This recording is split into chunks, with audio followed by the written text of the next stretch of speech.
The yard at Castle Black had a brittle sound to it when the cold deepened, as if every plank of the old wooden walkways and every iron link in the chains above were tuned to some thin, aching note. John listened to it while Ghost nosed the rhyme from between the flagstones.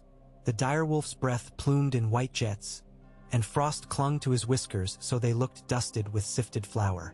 The morning watch had changed not long ago. Men shuffled past in their blacks with collars up, eyes watering in the wind. Someone laughed, the sound quickly swallowed. Far above, on the wall, the lift rattled and creaked, a weary animal hauling itself from one end of its chain to the other. He had learned to tell the hour by how the cold flowed. Dawn was a pallid smear on the eastern line, and the light that seeped into the yard had the color of old bone. John rolled his shoulder until it clicked and rubbed at the scar that had not yet become a memory to his skin.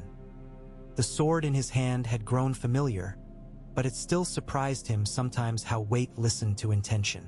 Those first months he'd treated the blade as a stubborn thing to be wrestled into obedience. Now he understood that steel was a partner. Press and give, wait and cut. He breathed in and let his breath unspool as he moved through an old drill, one that Donald Noy had made him practice until boredom had bleached the edges of everything. The feel of it steadied him.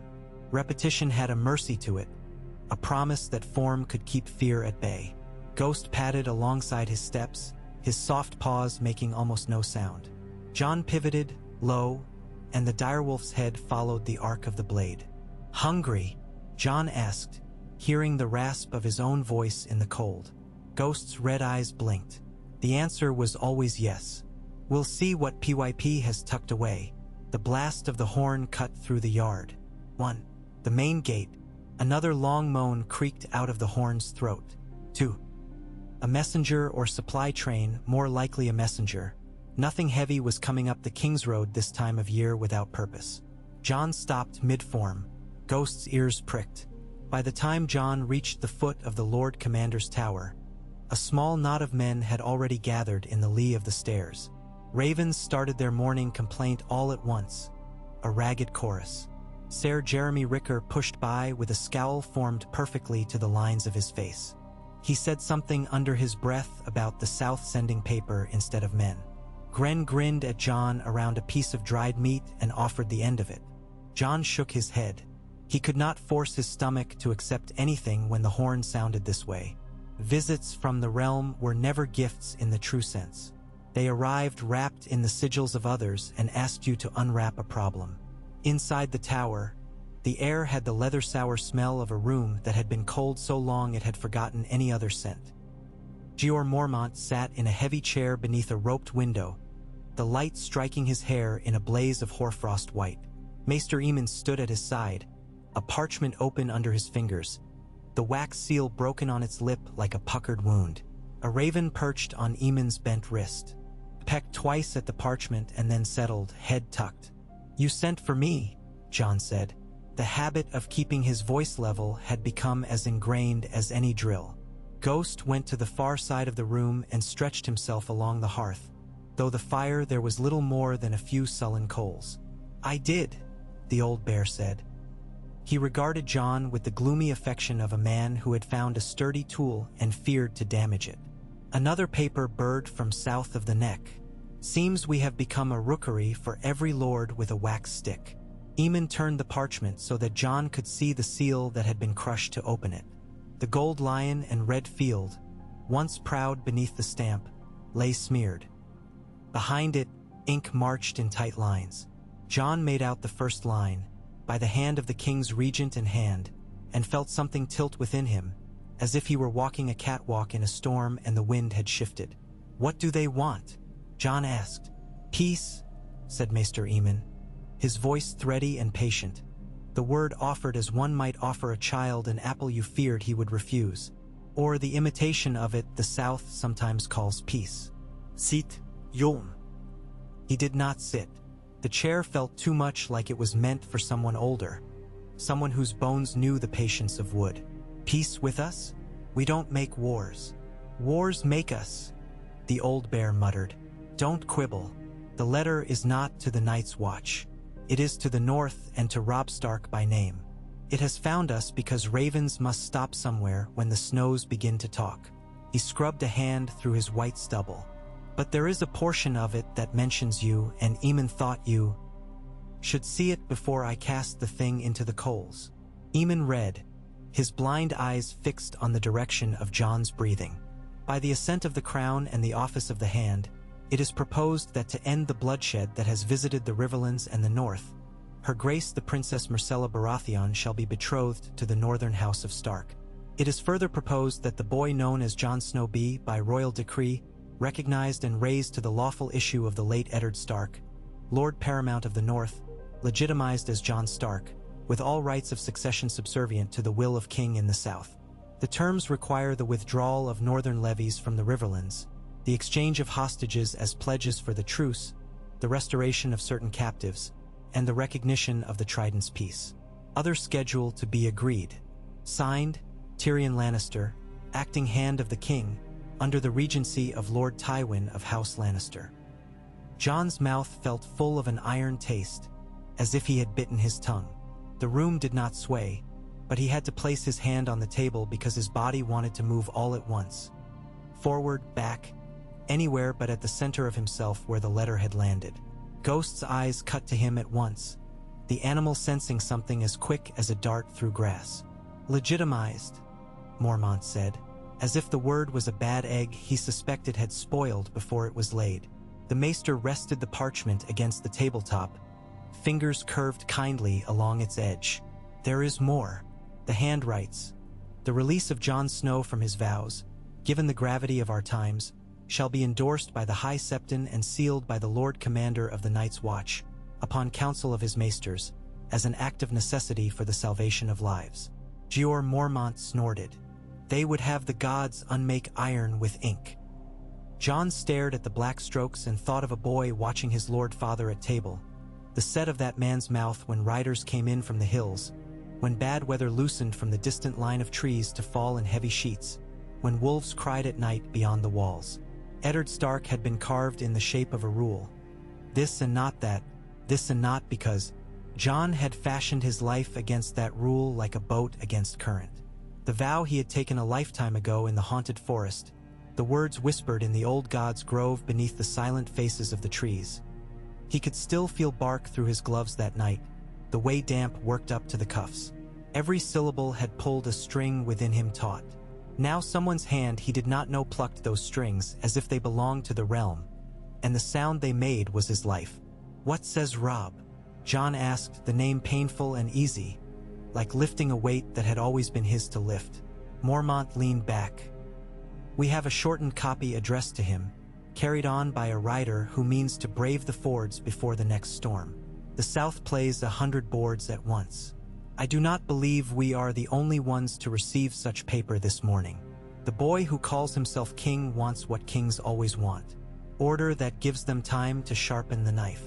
Eamon's hand sought the line of beads at his neck and stilled there. Peace is a thing, Jeor, even when it is cracked and glues together over and over again. Each gluing holds lives in its thin seam. He lifted his face toward Jon, though he did not need sight to know where Jon stood. Jon felt seen all the same, and for an instant he remembered the warmth of the kitchens at Winterfell, steam and fat and the salt of cured meats hanging, the copper shine of kettle lids. Memory was cruel in its abundance. It offered him little kindnesses when he needed hard counsel. Do you wish to know my counsel? Jon swallowed. I do. You were always meant to be more than one thing, Eamon said. You have carried within you at least 3 men since you came here. The boy who wanted his father's name, the watcher who said words under the trees, and the wolf who listens for a danger that men pretend not to hear. They are not enemies, those men. If the realm asks you to choose, know that choices among such things are not like choices between meat and fish at table. They alter what the world will be allowed to ask of you thereafter. But you are not a thing that can be bound simply because others have found a convenient knot. The old bear was less gentle. It's for life. Don't look to me for a pen to cut those lines. If the watch begins unbinding for politics, then the rats can wear our cloaks and call it even. Yet there was something else in his jaw, a grind that betrayed a second thought. Still, the The south has bled the north white, and every cup of that blood brings the snows earlier for us. If your leaving meant men traveling north with full bellies one winter longer, I'd flay myself with a spoon and call it wisdom. John lifted his eyes to the slit of the window. The pail was there, a smear becoming little by little something firmer. He felt the yawning pull he always felt when asked to imagine a life not inside the wall's long shadow. It frightened him the way that space opened. He had spent months building walls within himself to match the one outside. To step beyond would be to tear down the interior fortifications that had kept him whole. But then faces intruded. Arya's fierce joy at running, Sansa's worried mouth before words, Robb's shoulder in the yard when they grappled and laughed. The men in the south would lay their bodies end to end from the twins to the trident and call it duty. The girls in villages whose names no one in the Red Keep had ever heard would hide in cellars and press their breath against their teeth, so it would not escape when riders came. Ghost's flank rose and fell, and in that motion John recognized something as old as snowmelt feeding a cold stream. He could love more than one thing.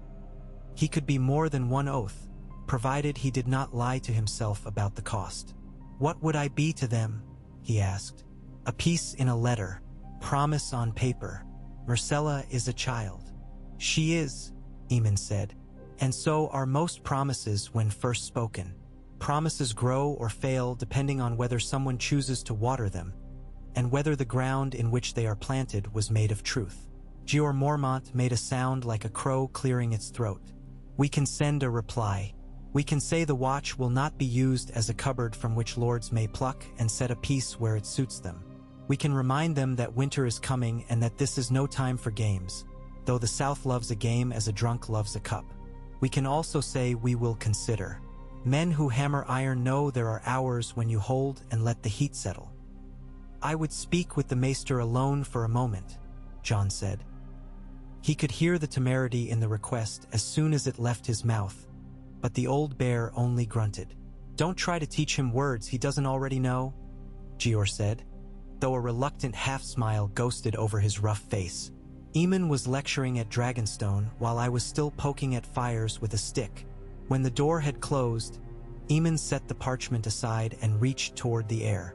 John took his hand and guided it to Ghost's pelt, which lay within reach where the direwolf had rolled toward them.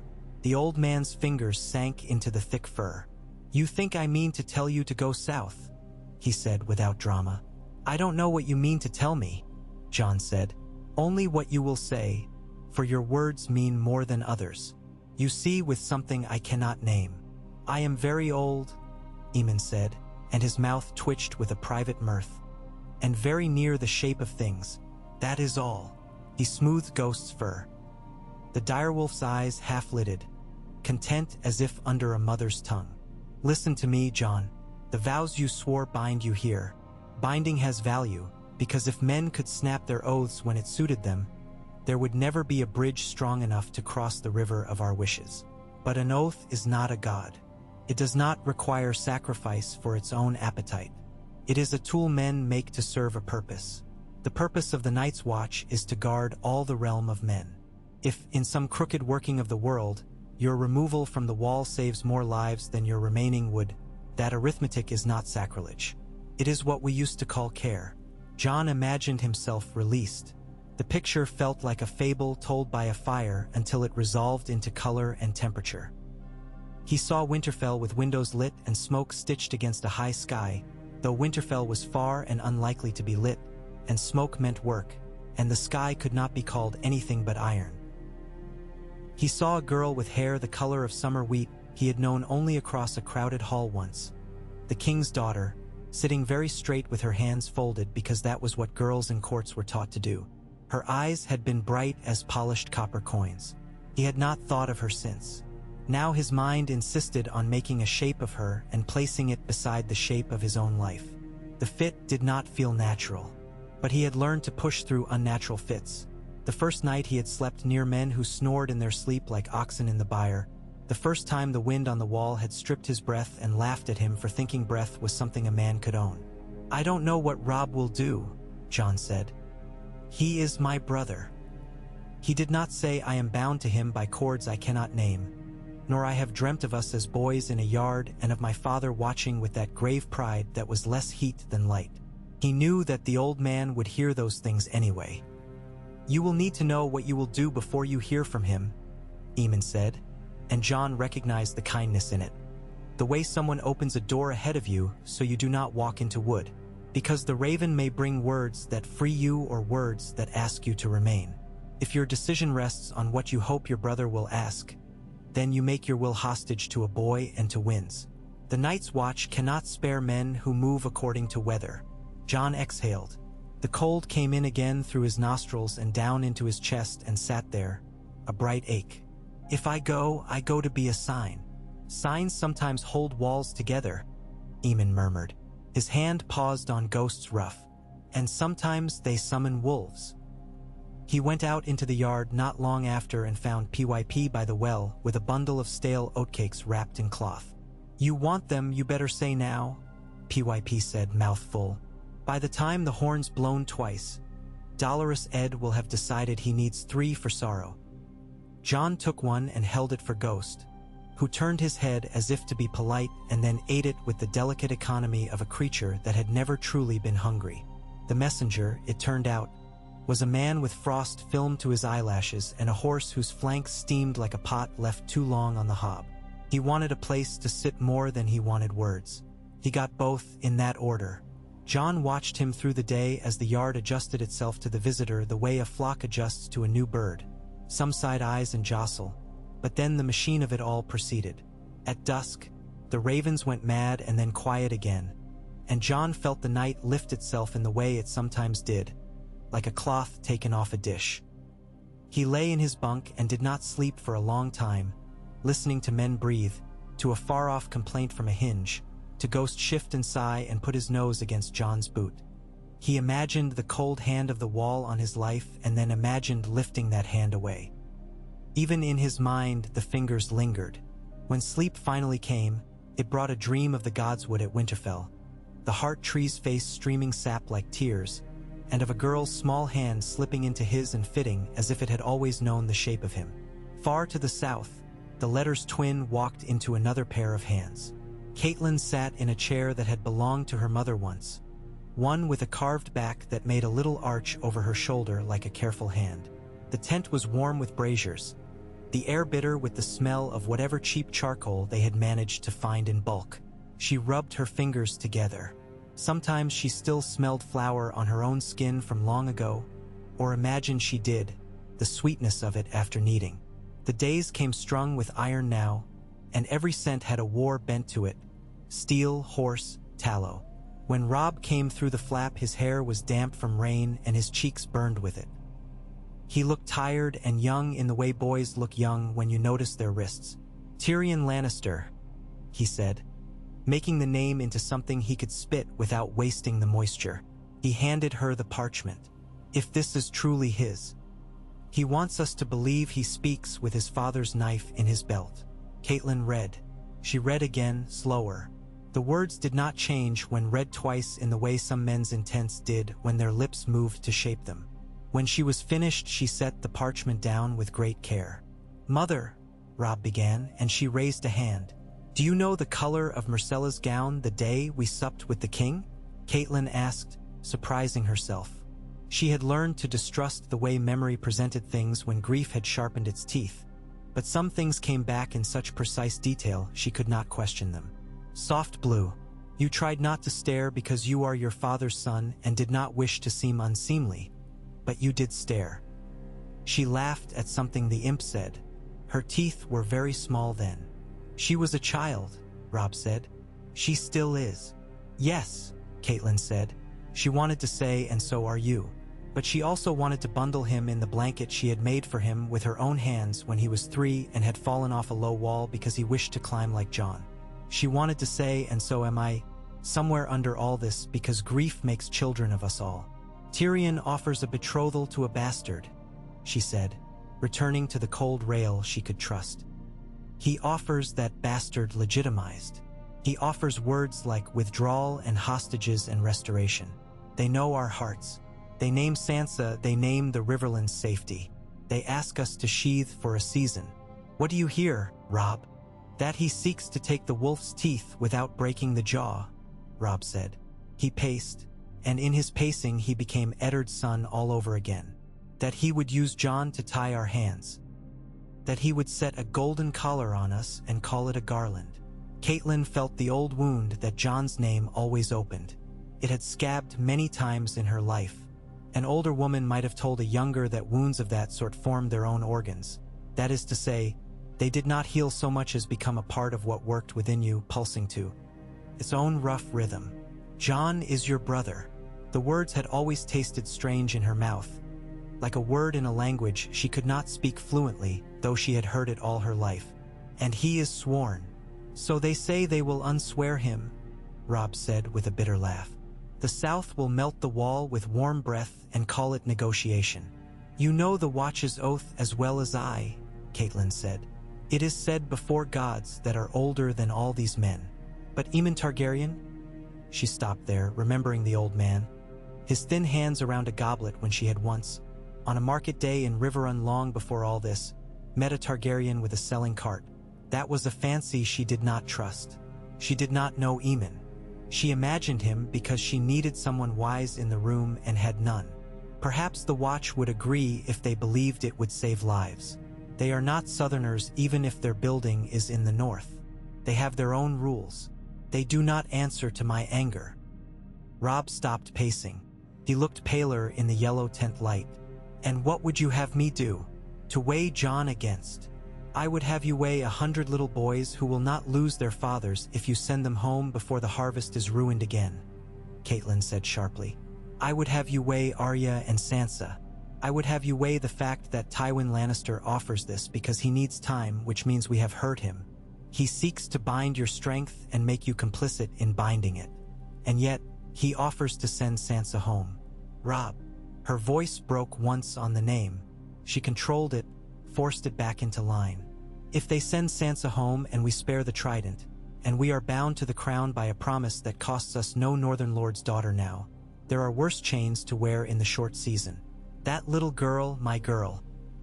She let the rest go because to finish it would be to unwrap a grief so huge it might knock down the tent around them and take the camp, the river, the armies with it. Robb came to put a hand on her shoulder. For a moment she closed her eyes and allowed herself to be small enough to fit under her son's hand. I have sworn men to my banners on the promise that I do not mean to bend, Robb said. A king who announces a truce will find obedience curdled into suspicion if the truce looks like submission. The letter offers you a way to say you are not bending, Catelyn said. They legitimize Jon. They propose a betrothal that acknowledges the North. It is a clever offer because it lets the people who need to save face save it. Take advantage of that. She looked up at him.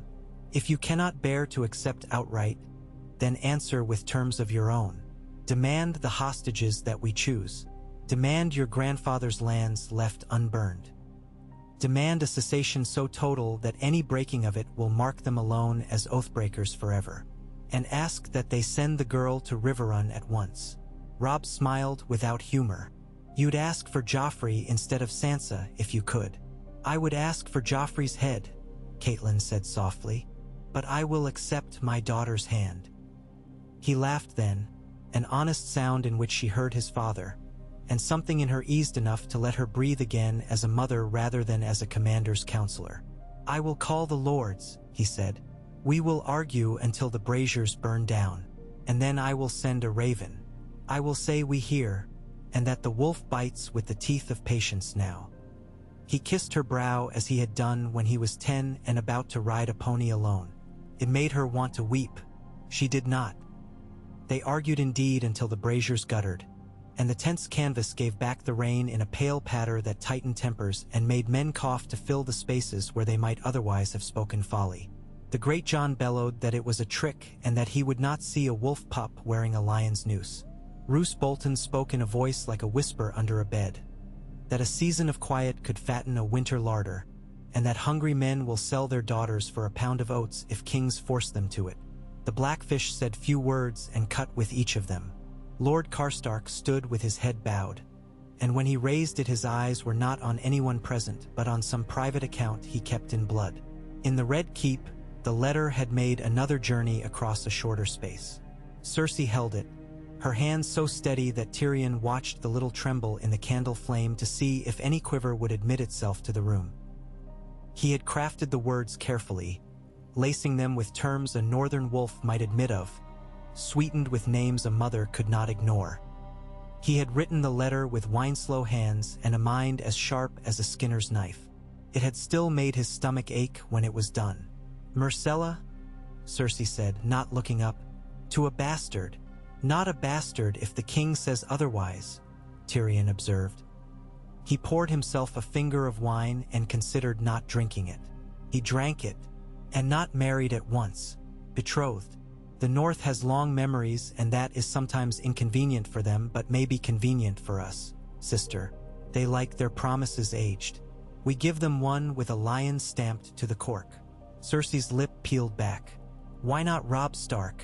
Why this snow? Is it to insult me? Do you wake and decide how to put a grub in my bed each day?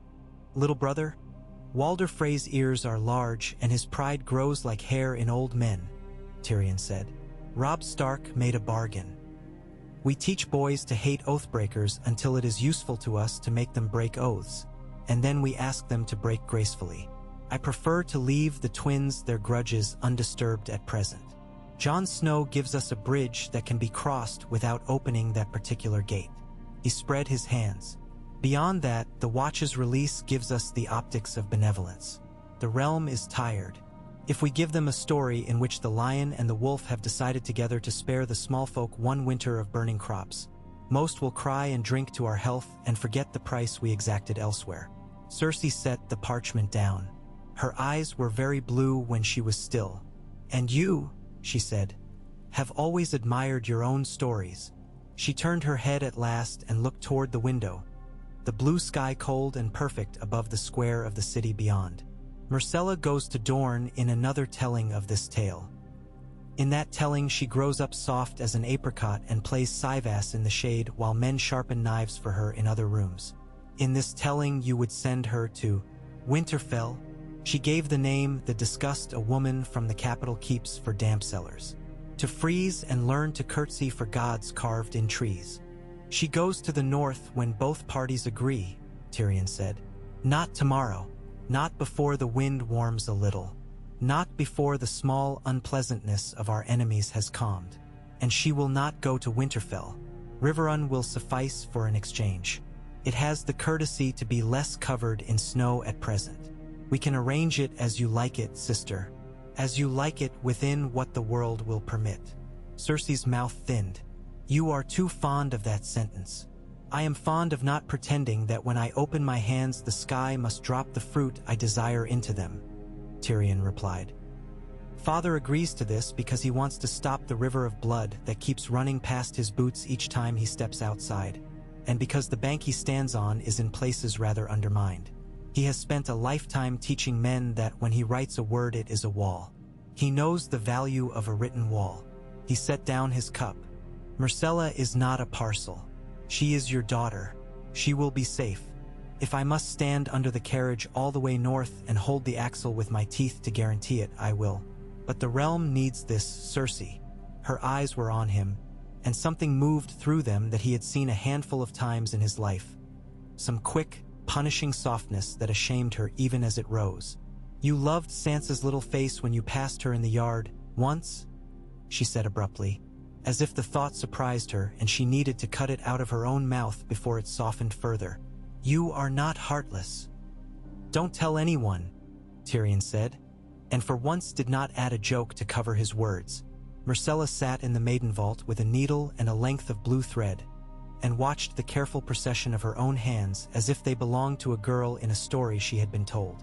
When the door side open, she kept the needle steady until she had drawn it through and out and tucked the point in the cloth, as Septa Eglantine had taught her. Only then did she look up. The queen smelled like crushed roses and a bitter tang beneath, the smell of a plant's root when you cut it. She came and sat without fear that the chair would squeak. Even furniture was mindful in the queen's presence. "You have read, mother?" Myrcella asked.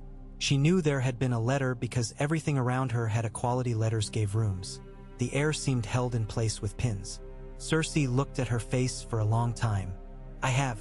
Proposes something. Your uncle thinks it wise. My thoughts do not matter, Myrcella said, repeating something she had learned when very small and rewarded for saying with extra honey on her bread. She did not say it to be meek. She said it because she believed the world worked best when everyone read from the same little list of things one is meant to say. It kept the servants from making faces and the men from shouting. On this matter you may tell me anything you think, Circe said. It was a trap in some rooms. Here it sounded like a mother's request when a mother remembers a first tooth. Myrcella set her needlework down. They say the Northern Lord is brave, she said carefully. Jon Snow, but he is not a lord. They would make him one. They would, Circe said. And he is handsome, they say. I do not care about handsome, Myrcella said, and learned she meant it when she said it. I care if he smiles kindly or if he smiles the way Ser Balon smiles at the dogs when he's drunk. The image made her wrinkle her nose. Does he have a wolf? Her eyes lit a little. Children lit for animals. She was still allowed that. He does, Circe said. A wolf of snow and red eyes. She did not like to imagine that beast near her daughter's thin wrists. He is sworn to a wall of ice. They would break that oath for him. Can an oath be broken? Myrcella asked. I have learned that they cannot. If kings decide it would be useful, oaths bend, Circe said, and bitterness crept in like a draft beneath a poorly hung door. Do not become a scholar, child. You will learn too many true things and find no comfortable pillow among them. She took Myrcella's hands, turned them over as if checking for seams. Would you prefer Dorn? I would prefer you, Myrcella said simply, and Tommen, but I know I cannot have both you and Tommen always. She did not look away when she said it. If I go to the north, will I see snow? Yes, Circe said. You will see snow. She very nearly said, and you will hear men who pretend to be wolves call you sister. She did not. She felt a sudden odd pity for the Stark boy, not for what he would get in this bargain, but for what he would be required to become to wear it well. To have her little girl's hands and expects not to tremble. At Castle Black, Jon stood with the Lord Commander beneath the Godswood's stripped branches. The faces of the trees had grown more silent as winter leaned harder into the land, as if the mouths carved there hundreds of years ago preferred not to be caught open in the cold. They drank the snowy light. Fine crystals caught on the old bear's beard and did not melt. Aemon had come with them, and his breath came in little white fruit that burst when he spoke. You are a man of the Night's Watch, Jeor Mormont said, and what follows will not be unmade by ink if I can help it. But the Watch is a body, and a body sometimes may remove a member to set a broken limb. If I put my seal to this, I do it knowing I may have to explain it to ghosts when I am one, and I am not yet convinced that's a conversation I relish. So, tell me again why you go. Jon had prepared words. He had unprepared ones, too, the kind that come up like fish to the light. He chose neither set entirely. I go because a girl I call sister may come home if I do, he said. I go because men will not have to die that I have never seen. I go because a king in King's Landing moves pieces I do not trust, and I will not let him move me without my knowing the board. I go because if I can be a piece for a season, perhaps the wall will be fed for another year while the true winter gathers. He looked down at Ghost. The dire wolf looked back up with that eerie steadiness animals own. I go because I am a man of the Night's Watch. Jeor barked a rough laugh. That last one I will accept, though it makes me want to strike you. It is, in its sniveling way, the right answer. He looked to Aemon. The old man nodded once. I will write the letter in the language the South will respect, he said. I will invoke necessity and the protection of the realm. It will sound like a prayer made of law. And then you will go with a guard of our choosing to Riverrun, where men who claim to be wise will look at you as if you were a sword they forgot to oil. Jeor took from his belt a knife. He cut his thumb with his eye on Jon, as if to show that pain would not be argued out of the world by paper. He pressed his blood to the cold face of the heart tree. If I have done wrong, tell me and I will stand for my wrong before men and gods, he muttered. Jon did not know if he spoke to the gods or to his own father, to whom he spoke aloud sometimes when he drank. He took the knife and did the same, the cold erasing the sting almost as soon as it arrived. The raven they sent south wore a sealed tube like a little sword at its chest. Jon watched it go, a dark stroke across a white page. He stood until it became nothing. Then he went to pack the little he had that was his own. He rolled his cloak with care. He left 3 things in his bunk. A scrap of chalk PYP used to draw obscenities. A twist of string Gren had one-off embedding whether a man could spit as far as the latrine pit on a windy day, and 1 thin bone die. When Ghost bumped his knee with his nose, Jon rested his hand on the direwolf's head for a long moment, so long the animal whined low. "You're coming," he said then. Not because the South would be safe, but because he could not imagine being asked to become something new without this piece of the old to lean against. Ghost's ears flicked in assent, or Jon read assent because he needed it. They left at dawn. The mess hall smelled of oats and the thin, good smoke of a fire coaxed from reluctant kindling, the sort of smell that made men confess their sins simply to have something to do. Eamon had pressed 3 parchments into Jon's hand and told him which to deliver and to whom and in what order if he died. The old bear had pressed something else into his palm, rough and hard, and Jon had not allowed himself to open his fist until he was outside the gate and the wind could take his breath and any sound he might make. It was a small pebble from the yard where they drilled, smooth from shoes scuffing over it. A useless thing and the most valuable gift possible because it was a piece of this place in his pocket. The lift clanked down with the same weary determination it had shown every day since Jon had first gripped its chain. As the wall fell away above him, he felt as if a lid were being taken off a chest. He did not know if he had been the chest or the lid. He knew only that the sky was very large and that the way ahead was full of dirty snow and a road that would turn to sucking mud before spring honored northern schedules. He walked to his horse. He put his boot in the stirrup. He swung up and felt the animal's warmth come up through leather and into his bones. The road south became a running account of the realm's needs. Villages hunched with their roofs thick in failing thatch. Men stood in fields that were not fields but mud prisons and looked at Jon's party with the hopeless envy of those who imagine that by leaving a place a man escapes himself.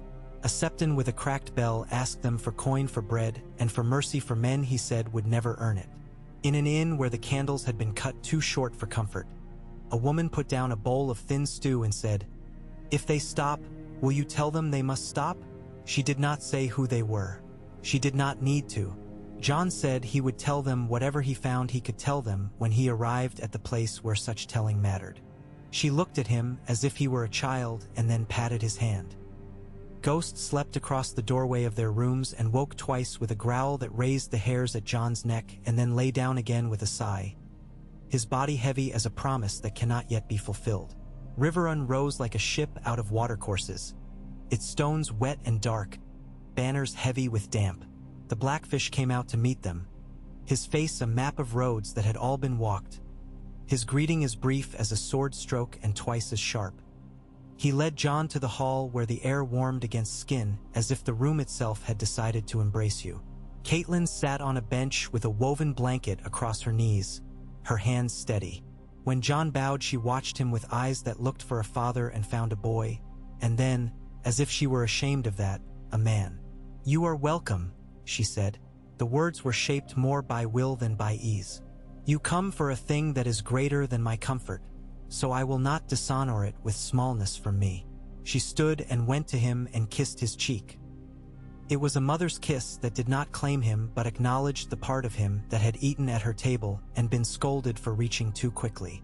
Rob came then with a rush of the wind and mud smell he carried everywhere, and he and Jon looked at one another for a long time without speaking.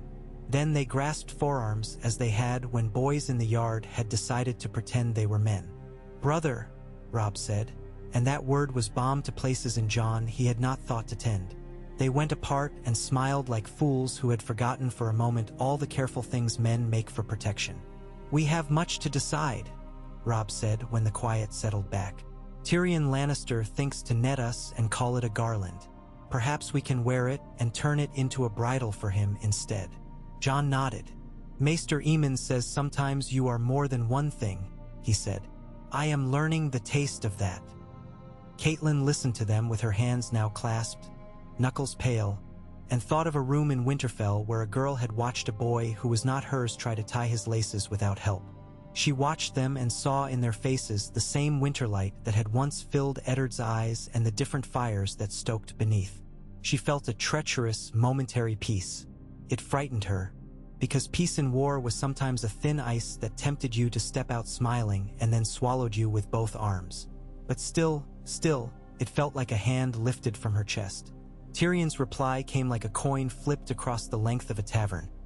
Quick, flashy, leaving you to find where it had fallen. He agreed to terms that tasted like honey and had the grit of broken shell in them. He agreed to send Sansa to Riverrun under heavy guard. He asked that Myrcella be dispatched later, when rivers fell and roads rose. He proposed that men meet at a neutral hall to swear the truce. He wrote in such a way that one could imagine Tywin's eye upon the page, and Cersei's mouth a line white as salt, and the High Septons scratching out phrases of blessing upon a world he could not bless in truth. He ended with a line that made Caitlyn's mouth twitch against its own will. May the stranger forget our names a while. On a morning so clean from rain that the banners looked painted new, Sansa rode through the gate with Ser Meryn behind her and two Kettleblacks riding like men who had recently learned the word honor and were trying it out on their tongues. She saw Jon first. She always saw the thing that promised safety first, because fear teaches you to find your own route in a room. Her mouth trembled. She made it steady. Then she saw Robb and her mother and made a sound like silk tearing. When she slid down from the saddle, she found her feet with a little shock. She crossed the space to her mother and folded into her without ceremony, and the fold was the right shape, and people who watched looked away because to look was indecent. Jon hung back. Sansa turned and came to him, holding out her hands, and said his name as if she were in the practice yard calling for a turn at the straw man. He took her hands. You are thinner, he said, because sometimes the truest thing is the only thing it is safe to say. And you are older, she said, and you are going to be married. She tried the idea like a new shoe. So they say, Jon said. So we may say, if we say it enough and do not take it back. Is she kind? Sansa asked. She seemed kind at table. She laughed at Uncle Tyrion's jokes and at Tommen's muddle about the spoon. She has a small way of looking up when grown men speak that makes them think she is smaller than she is. I don't know, Jon admitted. I will know. He surprised himself by not recoiling from the future's shape. He would meet a girl and not be cruel to her. That felt like a promise he could keep without lying. Caitlin watched them all in the hall that night. She watched the way Sansa's hand never strayed far from Jon's sleeve when they stood. She watched Robb's profile when he listened to Brynden talk of crossings and fords, and how his jaw set and then released. She watched the night arrive through the narrow keep's eyes of windows, and she thought of a betrothal made in a letter. The world was not saved by letters, but sometimes they gave the world a place to stand while it rearranged itself. In King's Landing, Myrcella received a miniature of Jon Snow, a small painted oval framed in gilt, the sort of court object that reduces a life to a polite face. He looked grave. Children believed all northern men were grave. She tucked the miniature under her pillow that night and reached for it when the wind gossiped in the eaves. She imagined the snow she had not seen and the wolf whose fur would be cold and clean under her hand. She imagined a boy who would not talk too loudly at table. She did not imagine love. Love was a thing in songs that dashed cups to the floor and broke benches. She imagined instead a kindness that could be folded carefully and put away when needed, and taken out on days when the city would not stop shouting. On the road between those children and their ghosts, ravens came and went. Men swore and then lay awake late into the dark and thought about what swearing meant if you had already used up your lifetime's portion of words that bound. Jeor Mormont turned in his bed and dreamed of blue eyes in a face that was not a face, and woke with the taste of a name on his tongue he would not say in a warm room. Aemon wrote a prayer in a hand so small only a god could be expected to read it. Walder Frey counted the small cuts to his pride in a ledger no one else could see and licked the nib of his quill before setting a dot beside each slight. Roose Bolton examined his nails and found a piece of dirt in the right index finger's corner and worked it loose, smiling almost kindly at what his hands would be called to do if the world called at the right hour. And John lay in a bed in Riverrun and pressed the small stone the old bear had given him against his lips until he felt its cool permission and said aloud to the dark softly, so as not to wake the boy he had been, "I will be more than one thing, and I will not let any man make me only one." Ghost thumped his tail once. Somewhere beyond the shutters, the river shouldered itself through a gate and made the sound men made when they were told, for a while, that they might live. The morning after Sansa came, the river's skin shone hard as hammered tin under a weak sun. A chill mist lay like breath over the grass along the embankments, and, when the wind shifted, the banners on the walls lifted and flickered as if they were remembering the steps of an old dance. John rose before the castle's kitchen fires fully woke, took Ghost down through the postern stairs, and walked the outer circuit with the guards whose eyes were red at the edges from a night that would not lie still. The dire wolf nosed the air toward the east where the water parted with a murmuring like two old men sharing a secret. John's thoughts moved at the same slow pace as the river. They went from the letter's promised weight to the feel of his father's name pressed silently against his chest like a bruise and back again, and neither place was a place to rest. In the yards as the day gathered itself, men moved with the determined aimlessness of soldiers without a march. Steel sang against steel. A groom cursed at a hoof. Far along the west wall, the Blackfish had a company of archers stringing in the cold and unstringing and stringing again until their fingers shook and then steadied. John watched a while and felt the small, good ache of wanting something done properly. It comforted him that there were still tasks that gave back what you put into them, that a bow praised or punished a hand according to honest rules.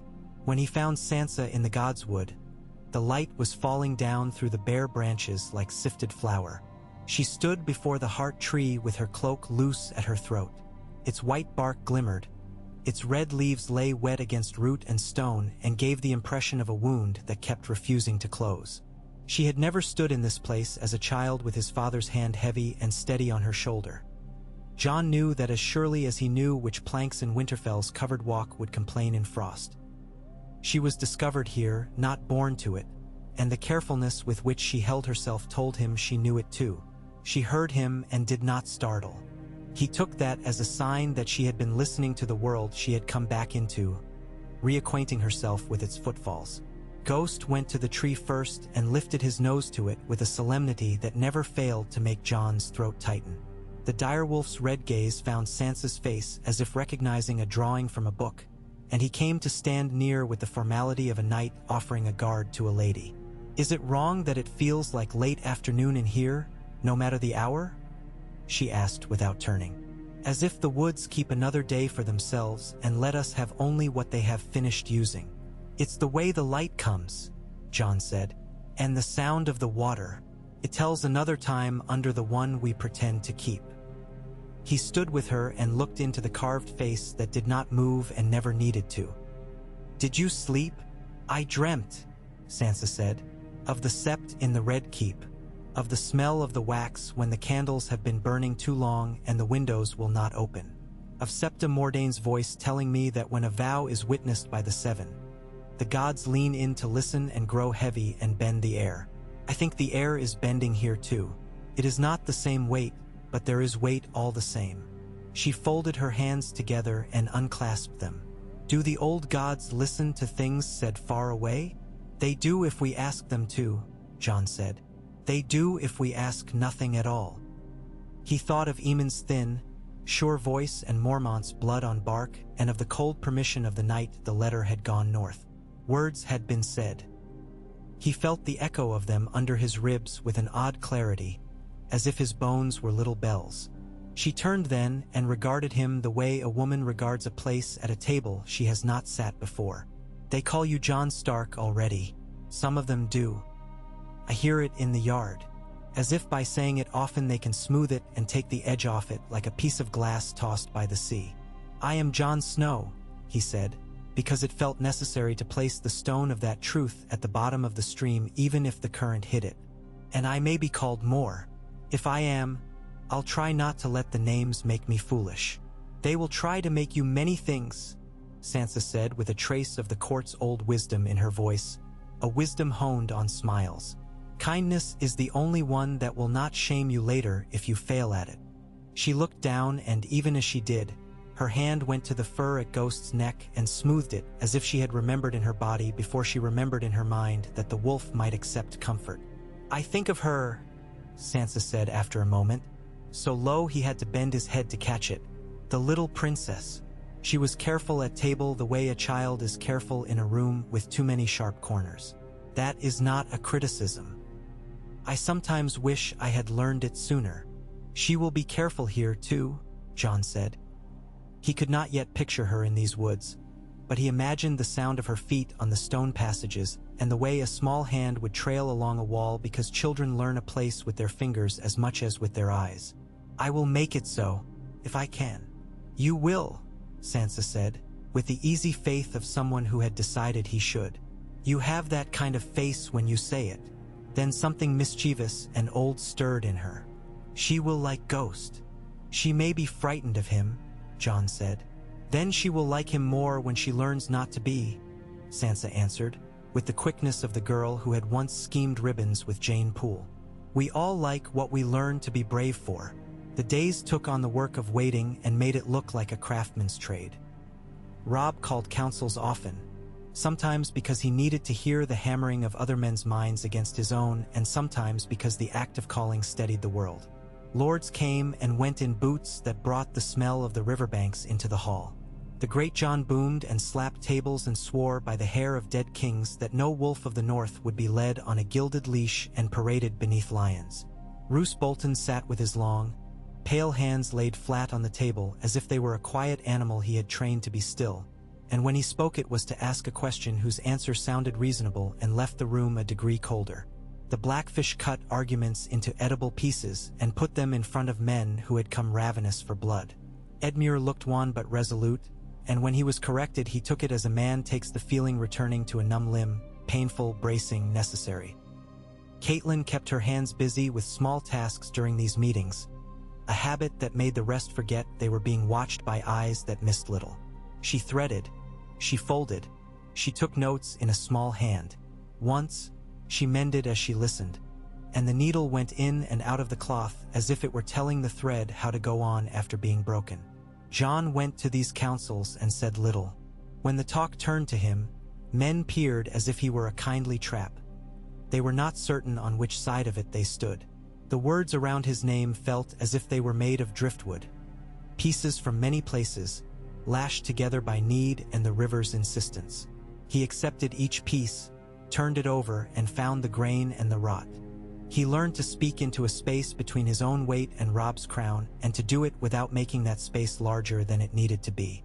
Not for the first time, he noticed how the memory of Eddard Stark moved in a room, like a weather front that enters without opening a door, changing pressure and the quality of men's breath. The letters came and went with a rhythm that settled into everyone's bones. The first Lannister reply arrived bound in a red ribbon and sealed so hard the wax had cracked as if it were resisting its own opening. It named a hall for the swearing and a time, and it soothed in those fine phrases that had the taste of a courtier's tongue. The twins would host. There were prayers that the seven would be present in their mercy and that the old gods would be honored in their way, though the letter did not deign to say how trees could be counted in a September. A Septon would preside. A heart tree could be approached before and after to satisfy those who preferred the old to the new. A clever sentence that, suggesting that the seven would frame the day and the old gods would be incidental as a benediction taken after one had eaten. Tyrion's hand in it, Catelyn said, and Robb could not disagree. The Blackfish lifted a brow. Walder Frey's name was scalded into the parchment like spilled wine. Neutral ground, declared the letter. Safe passage promised. Hostages named and accepted on both sides when the season turned enough to offer roads that did not demand men's legs as toll.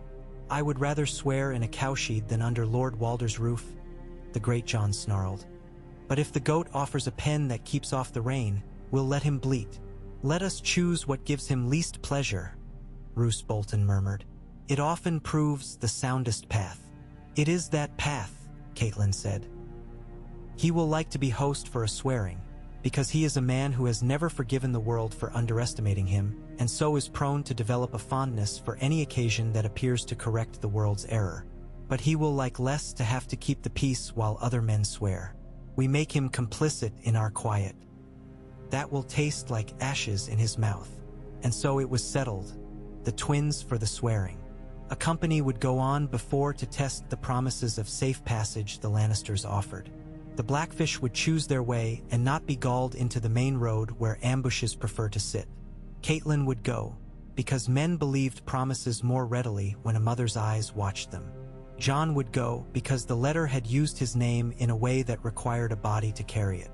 Ghost would be at his knee, a better argument than any made in ink. Robb would remain at Riverrun with the main of his men, to show that he trusted peace enough to consider it but not enough to leave himself naked in its presence. The morning they left, the sky was full of those small, hard clouds that look like scales and suggest weather making a decision. Sansa kissed her mother and stood back with her hands knotted in the ends of her scarf, as if her fingers could not bear to be idle while there were other fates to argue with. She went to Jon then and took his sleeve without looking at his face. When she did raise her eyes, there was that old Sansa brightness in them like sun in a winter corridor. "Bring me back a word," she said. "A kind one if you can. If not, at least an honest one." "I will bring you back the one that will let you sleep," Jon said, surprising both of them with the certainty of it, because he did not know which word that would be. Ghost thrust his head against Sansa's palm with the quick understanding of an animal who had learned the shape of this girl's breath long ago and had filed it away among the things he kept safe. The road to the twins went through country layered with old grudges. Farm fields hissed softly in the wind, straw stubble showing like a poor man's beard when he is too tired to shave. At a mill, a woman looked up from the sluice gate she leaned her hip against and, seeing Catelyn's face, bowed so low her headscarf dipped into the water. A child in a doorway tried to count the horses and lost his place and laughed and started again. At the fords, the water came up clear and bitingly cold, and the horses set their feet as carefully as old men on a ladder. Brynden Tully's scouts went ahead like needles through cloth and returned with reports trimmed to their edges. A fallen tree moved from the road last night by men who left traces of carefulness. A flock of crows startled at midday where there should have been no carrion, the print of a many-nailed boot. The twins rose at last out of a flat, gray afternoon like a pair of teeth in a war-worn jaw. The towers brooded under a lid of weather the color of old pewter. The river ran between, indifferent as an old clerk counting coins. On the banners, the two gray towers on their blue field looked less like guardians than like accountants. Lord Walder received them in a hall that smelled faintly of boiled turnips no matter how many plates of meat were set on the tables. He gave Catelyn the courtliness of a man showing you a stool you can sit on without breaking, and Jon the stair one gives a well-made cabinet before deciding whether to buy it. He gave the Blackfish a smile like a fishhook and Roose Bolton a slight tilt of the head that confessed admiration for another man who understood the value of silence. "You come with your wolf," Lord Walder said, as if it were a breach of table manners that he might allow to go unremarked once but not make a habit of. "I come with my oath," Jon answered, and the old man's eyes brightened briefly, not at the words but at the answer having the right speed. "Septon Osmond of Fairmarket, brought here to officiate and to lend the Seven's weight to a day the old gods had not been asked to sign for," had a voice like honey reduced too far and darkened in the pan. His fingers were clean and clever, and he handled the holy book with the respect of a man who knows that men die for symbols more willingly than they do for sacks of grain.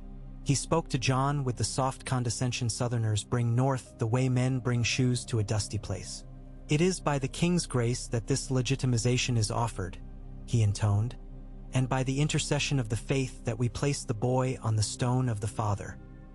He would have said boy again and again, Jon knew, had Catelyn not stood nearby with a gaze that had reduced greater men than a traveling septon to reconsiderations. Jon did not answer him. He stood in the shadow of the sept's screen and listened to the prayers and to the other sound underneath. The old river working the pilings, the wind taking the hall's rafters in hand and asking if they were sound.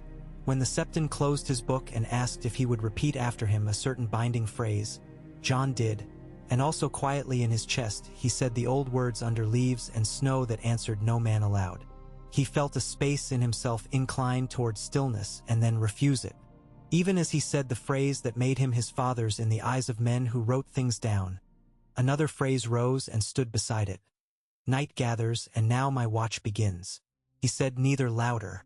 Ghost stood very still, and, when a shaft of light came through cloud and window, the direwolf's white fur flared and then subsided, and John thought, whatever I am not a place that can be lit with a single candle. Tyrion did not come. He had sent Ser Kevin instead, which was both prudent and, tyrannically, a little kind. Ser Kevin had a levelness to him that made men forget for a moment the family chain around his neck.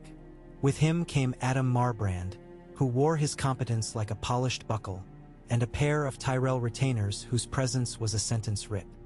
And in a small hand at the bottom of the page, do not forget the other debts the crown keeps. Ser Meryn had already done his errand and gone, silent as the fear he left behind him. Ser Kevin greeted Catelyn with a gravity that understood sorrow without attempting to heal it, and bowed to Robb's mother as if she were a lady in a world that had not made her way camps and marches. By his grace's command, Ser Kevin said when all were arranged, and under the witness of the faith and the gods of the north, the crown recognizes Jon Snow as lawful issue of the late Lord Eddard Stark of Winterfell. He spoke as if the words were tools, made to be used and not to be admired. The betrothal stands as pledged. Princess Myrcella will be delivered to the custody of Lady Catelyn Tully at a place and on a day hereafter fixed by mutual accord when the roads permit and the faith's rites can be properly observed. In witness, the Queen Regent's signet, the hand's seal, the Grand Maester's knot and signature. And by our hand, Catelyn said, stepping forward, and the voice of our lords, we swear a cessation of arms and a withdrawal to the holdings that are ours by right, with an exchange of pledges and protections witnessed at the date set forth. She did not name the North conquered or conquered. She named nothing that would ask for kneeling. The sentence had been forged like a good hinge, to move without grinding. And as mother to the lady who shall in time be Jon Stark's wife, I pledge that she will be honored and guarded as if she were born in the halls she will walk. The great Jon murmured something that might have been a benediction or a curse. It rolled somewhere between. Roose Bolton's mouth made the shape of approval and then, like a shutter pushed open a barely measurable width, allowed in a sliver of something else, amusement perhaps or appetite. The Blackfish's nod was so small it could have been missed by any man not trained to notice how swords move in a room before they choose to be drawn. Septon Osmond lifted a ribbon the color of dried blood and another pale as cream and wound them once around Jon's wrist. He wound them loosely, as if even in what he thought of as the binding of the seven, he had learned to leave room for breath. A pledge, he said, until vows are spoken in their season, a sign to the gods and the realm that intentions are not wind. He unwound them at once, coiled them back into his hand with the neatness of a clerk putting away a tool, and pressed them to Catelyn's palm. For her, then, let her choose to wear them if she likes the hue, Catelyn said, thinking of a little girl who had laughed with Tommen over a spoon. She put the ribbons away not as valuables but as a mother puts away a small thing she means to produce at precisely the right moment to make a child smile and feel brave. Walder Frey presided, not as a priest but as a host who cannot be denied the chance to officiate. He thanked them for the honor with a tone that made the word an accusation and watched the faces of the northern lords with the relish of a man choosing from a table of dishes, sampling each with the point of his knife. When the toasting began, he rose and lifted his cup higher than courtesy required and drank as if he were taking back something that had been stolen from him by the years. His sons and grandsons moved around him like a school of fish around a rock, avoiding his eddies, wary of his shadow. After the words, there came food that tasted of the river, pike and carp and the long, bony eels that the Blackfish liked for their honesty. There was talk that would become memory whether the day went well or ill. Ser Kevin asked Jon if he had ever been in the capital, and Jon said he had looked on it once from the river and thought it resembled a man who talks too loudly, full of bright opinions and lacking any ear for his own size. Ser Kevin smiled and drank and said nothing to contradict him. Adam Marbrand, whose eyes were quick and whose hands were never far from their ease at his belt, asked after the winter roads as if he were speaking of horses rather than the fate of half a realm. Roose Bolton mentioned, in the voice of a man recalling a small practical difficulty, that casks should be marked more clearly when sent north to the watch. Last winter, salt pork had arrived labeled oats, and the consequences had made certain latrines unfit for human regard. Caitlin watched John in this company and thought, not for the first time and not for the last, that he had his father's capacity to be grave without leaning.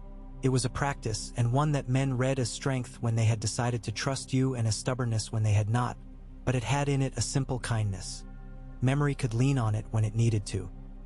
As the last of the toasts were said and the last of the fish bones set aside with clean fingers onto plates, she excused herself and went to the little antechamber off the hall where the heart tree the phrase kept grew stunted and patient behind a wooden screen. It was a poor god's wood, and it surprised her to find herself comforted by its poverty. She had never trusted piety that arrived dressed. She touched the wood and asked for enough quiet in the world to allow a little girl to be brave without being punished for it. On the return to Riverrun, men's shoulders sat lower, not because their burdens were lightened, but because they had been redistributed more evenly across the day. In the first village beyond the twins, a woman came out with a loaf so dense it could have served as a doorstop and offered slices with a reverence usually given to relics. "Is it true?" she asked. "About the ending? My boy says the shouting in the night kept away wolves, and I told him shouting calls wolves as often as it frightens them. But he's a boy and we pick truths that let us sleep." "It is true for now," Caitlin said, "and we will work to make the now last. That's how we all live, isn't it?" The woman said, and laughed a little, which made something in the air less brittle. At Riverrun, Sansa received the ribbons as if they were a treasure returned from a long journey. She ran the pale one through her fingers and then the red with great seriousness, as if each color were asking different questions of her. "She will prefer the pale," she said, "but she will feel stronger with the red." Then, with a practicality that startled John and eased Caitlin both, she added, "We will need a seamstress who can work a southern waist into a northern gown without making her feel as if we have made her into a scarecrow." "You sound like your mother," the Blackfish said dryly, and Sansa flushed and did not look displeased. The nights lengthened. The river spoke in its sleep. The men-at-arms began to remember how to be men who do not test their steel each hour to see if it will bend. Robb stood again on the battlements at dusk and let the wind take his hair and thought the thoughts that only wind and stone hear. Edmure took to riding the perimeter after sundown as if, by carving the dark with his horse's hooves, he could give it shape. Caitlin slept and woke, and sometimes, when the waking came, her hand reached for a child who was not in the bed beside her, and she had to learn again that comfort is not the same as truth. News from the capital arrived like rumors dressed in better cloth. Joffrey had entertained a party of braziers in the yard, while a bear danced with a woman wearing bells sewn to her skirts. Tywin had spoken in council for so long that 2 candles had to be replaced. The Queen Regent had commanded a new set of tapestries showing battles where the lion was painted disproportionately larger than the wolf, which made the wolves look more like hounds. The city had devoured a cart of spoiled pears and made a festival out of bellyaches. The High Septon had blessed the king until the word blessing felt like a jug passed too often.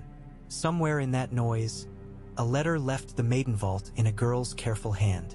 It reached Riverrun with a dusting of flour on it where a baker's boy had tucked it under a cloth to keep it dry while he ran from the gate to the postern. Sansa brought it to John with a gravity that insisted the paper be treated as a person in the room. The seal was a simple thing.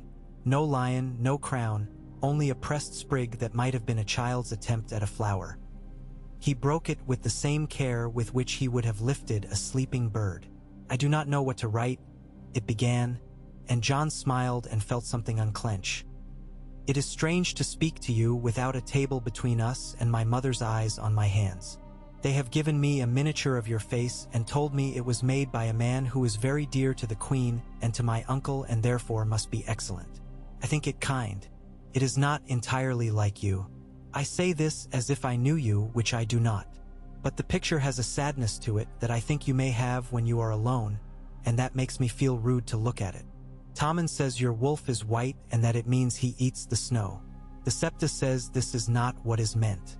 I am trying to learn what is meant when men say things they cannot possibly mean, and we are meant to nod and yet not be fooled. It is more difficult than embroidery. I am not frightened of the north. I am frightened of men shouting because I think it wakes the bad things under the floor.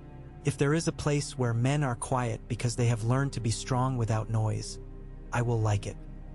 I am told I should write that I am honored to be chosen. I do not like to be chosen for things I have not also chosen.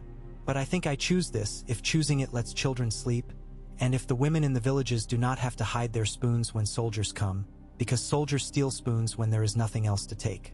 I have never written such rude things before. I suppose I will be told that a lady does not speak rude truths in letters.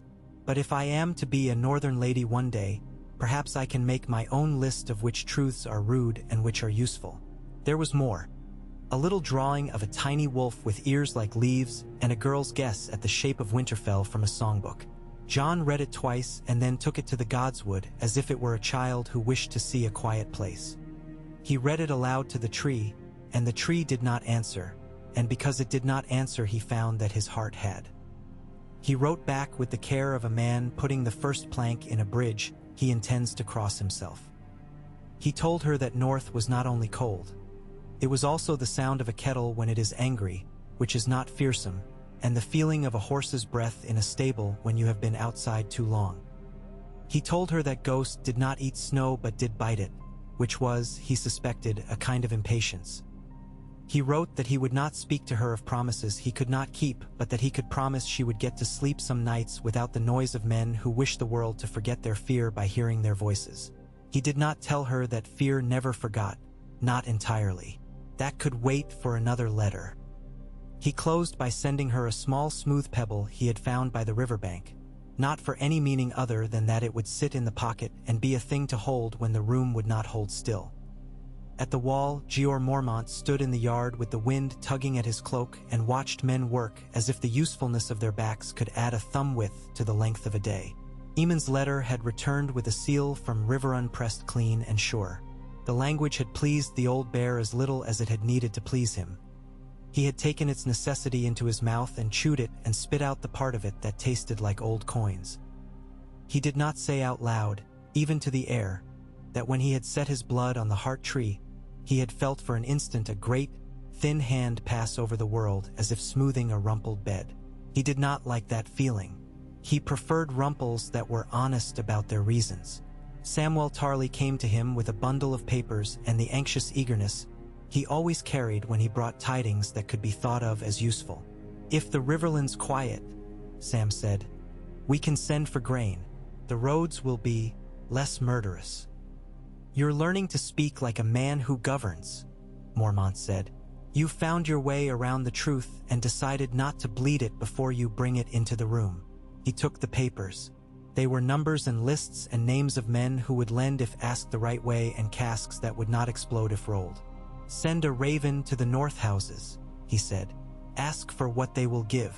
Say that the south walks around its own reflection just now, which means we have a little time. Tell them winter is watching us unravel our belts. Use your words. They're better than most."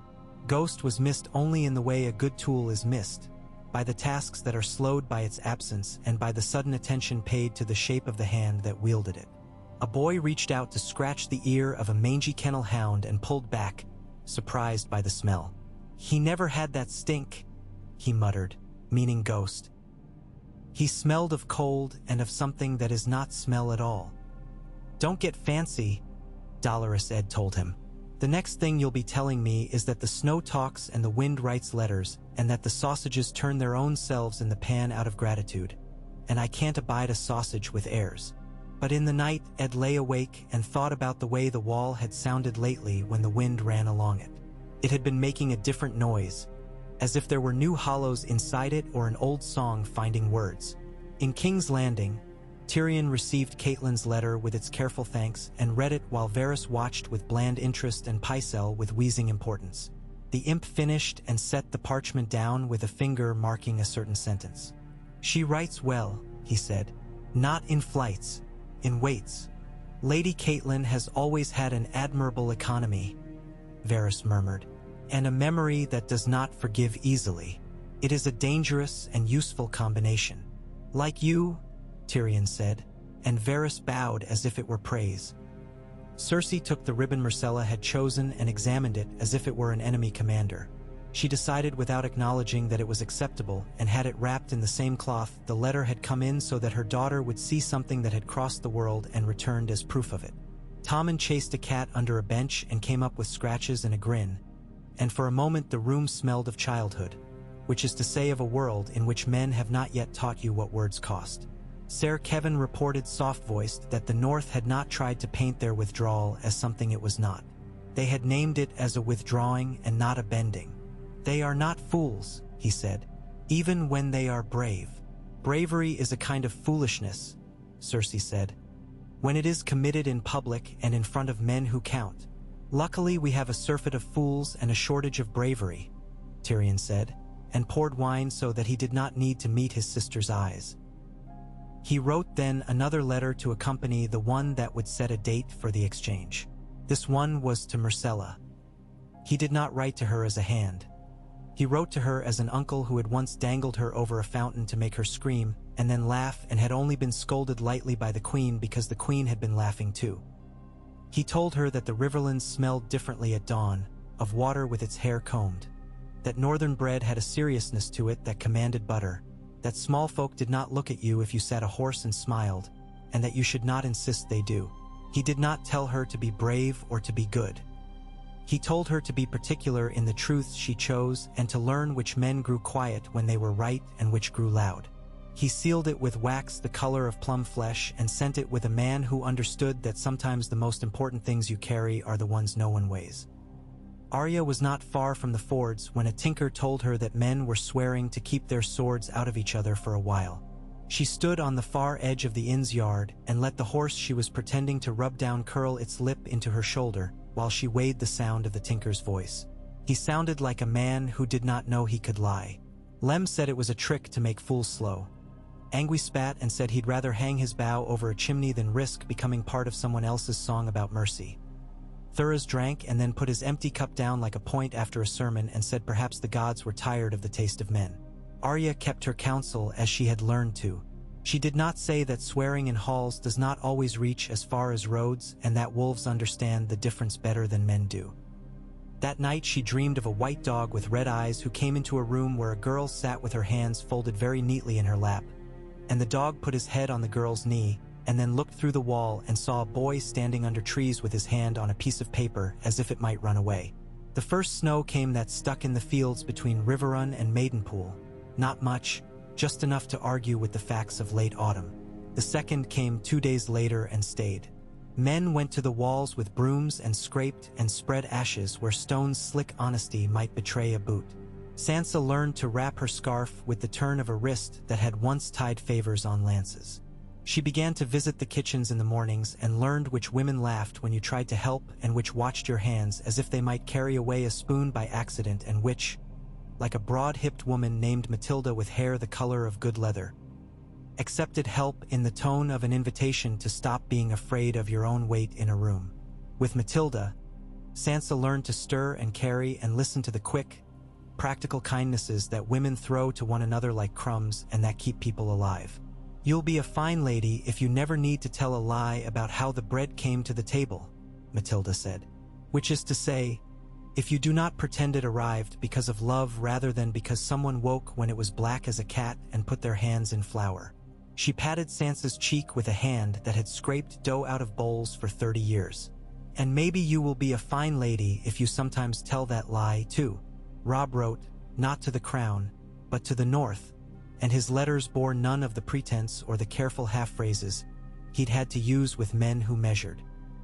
He wrote to the Umbers and the Manderleys and to the houses whose halls were more smoke than stone and told them what the truce was and was not. He asked for grain for the watch because there were wolves coming to that wall that did not care for the lion's quarrels. He told them that for a season their sons might not die on the trident but would be needed to keep the hearths from going out and the roofs from letting in the sky. He did not name it peace. He named it a chance. The replies came back smelling of wet wool and of seal fat and of ink that had thickened in cold rooms. Some were eager, some sullen, Some couched their assent in pride. They were men. They were his. John began to feel the peculiar lightness that sometimes comes when a burden grows specific. He rose early and practiced in the yard without haste, felt the edge find air, learned the new balance in his hand and shoulders that came with knowing other eyes read him differently now. He went to the gods wood often but not always. He learned to trust that the gods who might be there did not require attendance like lords. Sometimes he found Caitlin there and stood with her. They did not talk like a mother and the son who was not hers. They talked like two people who were learning the same new language, slowly, careful not to mock each other's accents. "We will have to decide what we call you at table," she said once with a quirk at the corner of her mouth, the kind of smile that when given between adults acknowledges the child they might still be to one another. "John," he said, and when she glanced up he added, "I know that is not what you are asking, but it is what I can answer today without lying. Then we will leave off the rest until the day your writing changes and you choose to sign something differently," she said. "I have learned not to press a word into a shape it has not agreed to make." He found himself in conversation with Roose Bolton more than once and learned that the man's words left a coolness in a room when he went out, as if a window had been opened and then closed before anyone could find the draft. Bolton spoke easily, if one could call it that, of everything in terms of harm avoided. "Pain is a teacher," he said in passing, "but a lazy one. It instructs by what it can reach. Flesh, nerve. It does not speak to mind unless you give it an interpreter. Most men refuse to learn another language." John heard the trap in it, to stand in admiration of someone who made pain's interpretation his business. He kept his replies ordinary and let ghosts sit where the man's gaze might have grown too thoughtful. The date for the exchange fixed itself to the middle of a week of weather that looked like iron.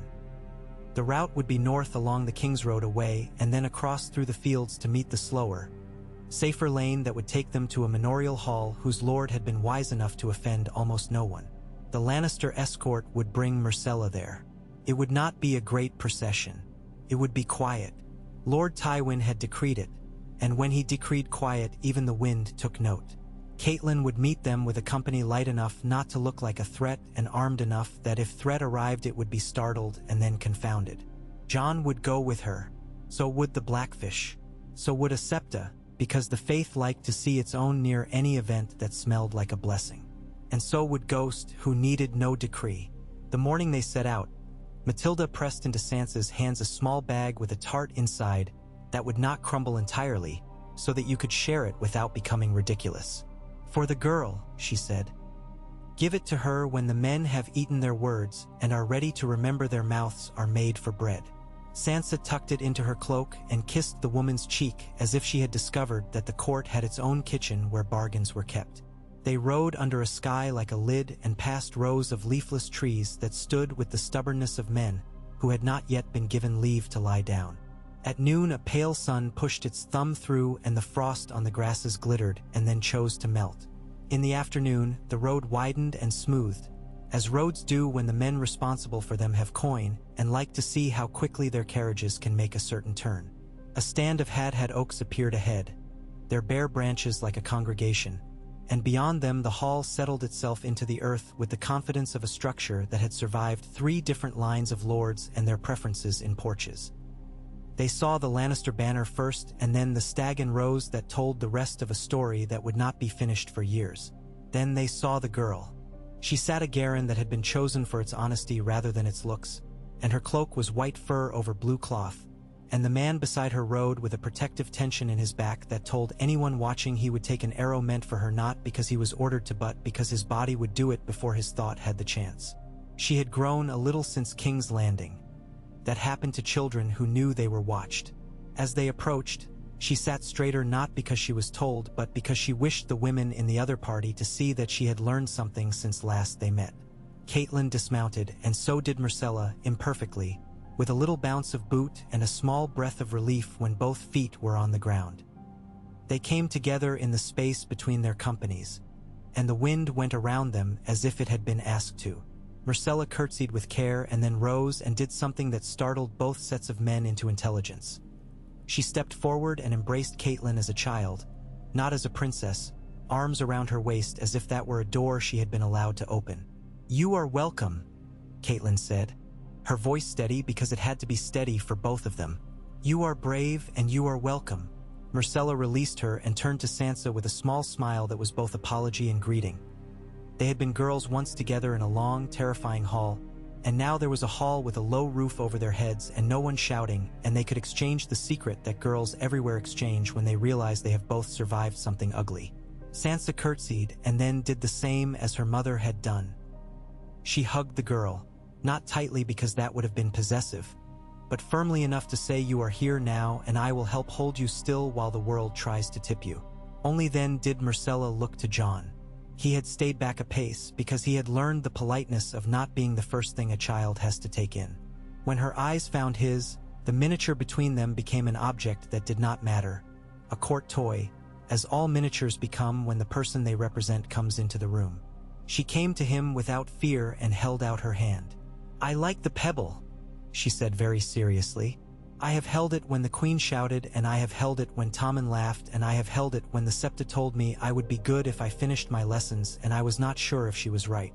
It is a good thing to hold because it makes my hand remember that my hand is mine. I will get you another when we get to a river in winter," Jon said. "They are smoother then." He took her hand. It was small and cold and determined. Septon Osmond cleared his throat in the way of men who believe the world prefers a thing to be officially real before it is allowed to be simply true. He said the formal words, "Not many," and blessed and asked the seven to keep what men had arranged and the old gods to forgive them if they had trespassed on a route. Caitlin marked the way his eyes softened when he looked on the girl.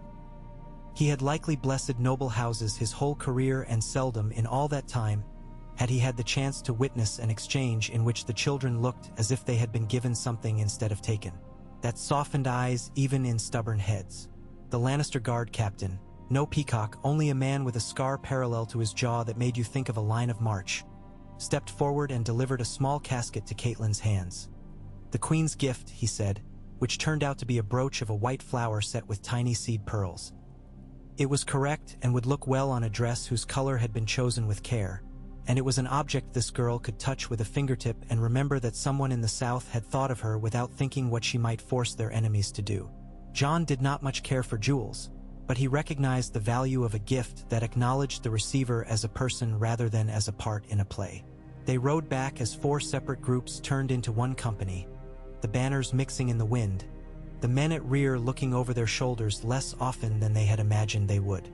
Myrcella rode near Sansa and Caitlin, and Jon's horse kept pace so that he could answer when a question would prefer a man's voice. "Are there wolves?" she asked quietly once.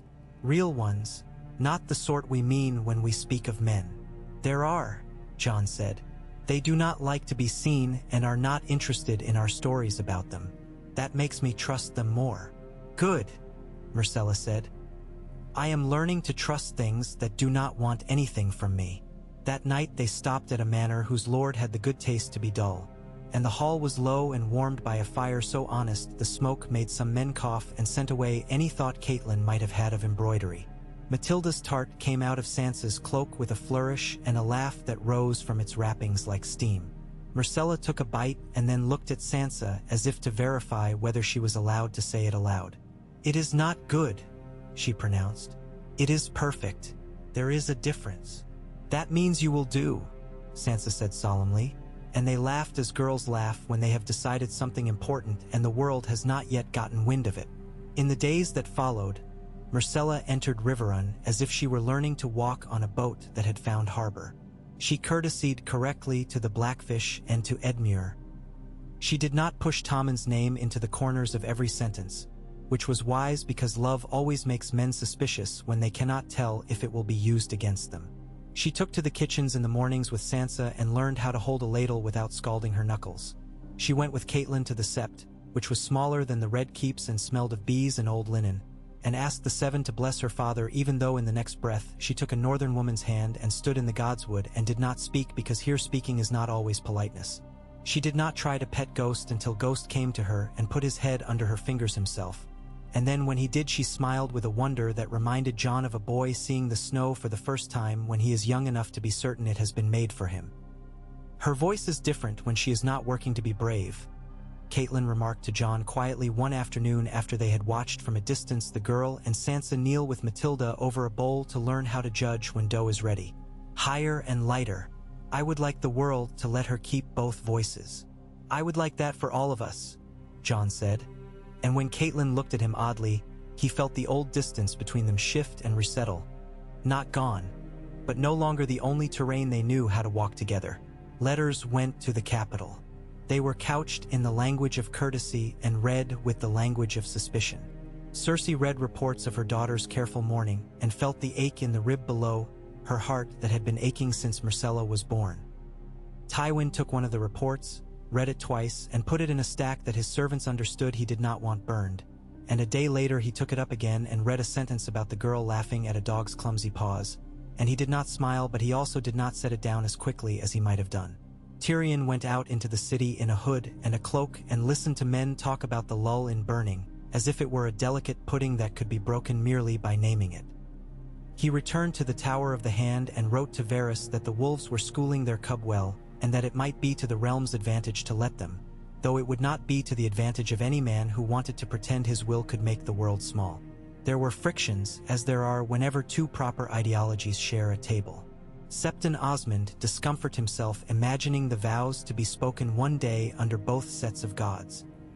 A Septon does not easily admit that another altar has weight. The Blackfish mocked him gently and then did him the courtesy of listening until he had talked himself into a sensible place. The Great John continued to mutter but did not break anything. Roose Bolton's eyes rested too long on Myrcella sometimes. He could not help measuring, John thought, any instrument he might one day be required to use. John placed himself where those eyes might find Ghost first. In those weeks, John learned that the greatest art of northern governance was placement. Of men, of words, of silences. What had been quiet grew quieter still as winter took hold. But quiet did not mean motionless. On slippery feet, the realm rearranged itself into new habits. Less smoke rose ahead of companies riding into view. More bread went into baskets. In taverns, men tried out jokes that did not end in death and, when the jokes worked, looked around as if afraid someone might have overheard them laughing. Criers in the capital called fewer lists of men hanged for theft and more announcements about price ceilings on grain that no one entirely respected. Stannis brooded on his island and added moves to his Cyvasse board that would bite later. Renly's shade continued to give certain lordlings the courage to overestimate themselves. None of it was decided. All of it was sharper because children slept. It was in such a day, ordinary and therefore precious, that a raven came to Riverrun bearing a letter whose seal was cracked and then pressed again as if the hand had trembled. It was from the Watch. It named weather that spoke in a new voice. It named things seen and then not seen because men had not wanted to see them. It asked again for grain if men were not too busy telling one another how clever their quiet had been. Robb read it in the great hall and then carried it to John like a man bringing a small animal that had been frightened by a loud noise and needed holding in the right way or it would writhe and scratch and run and be lost. John took it to the Godswood and to Ghost. Myrcella found him there after a time, because she had learned how to tell by the shape of his shoulders when a thing had asked for him and would not let him sit down. "What do the old gods say?" she asked. "They say what they always say," John answered. "That things move under snow and that you cannot ignore the cold by naming spring too early."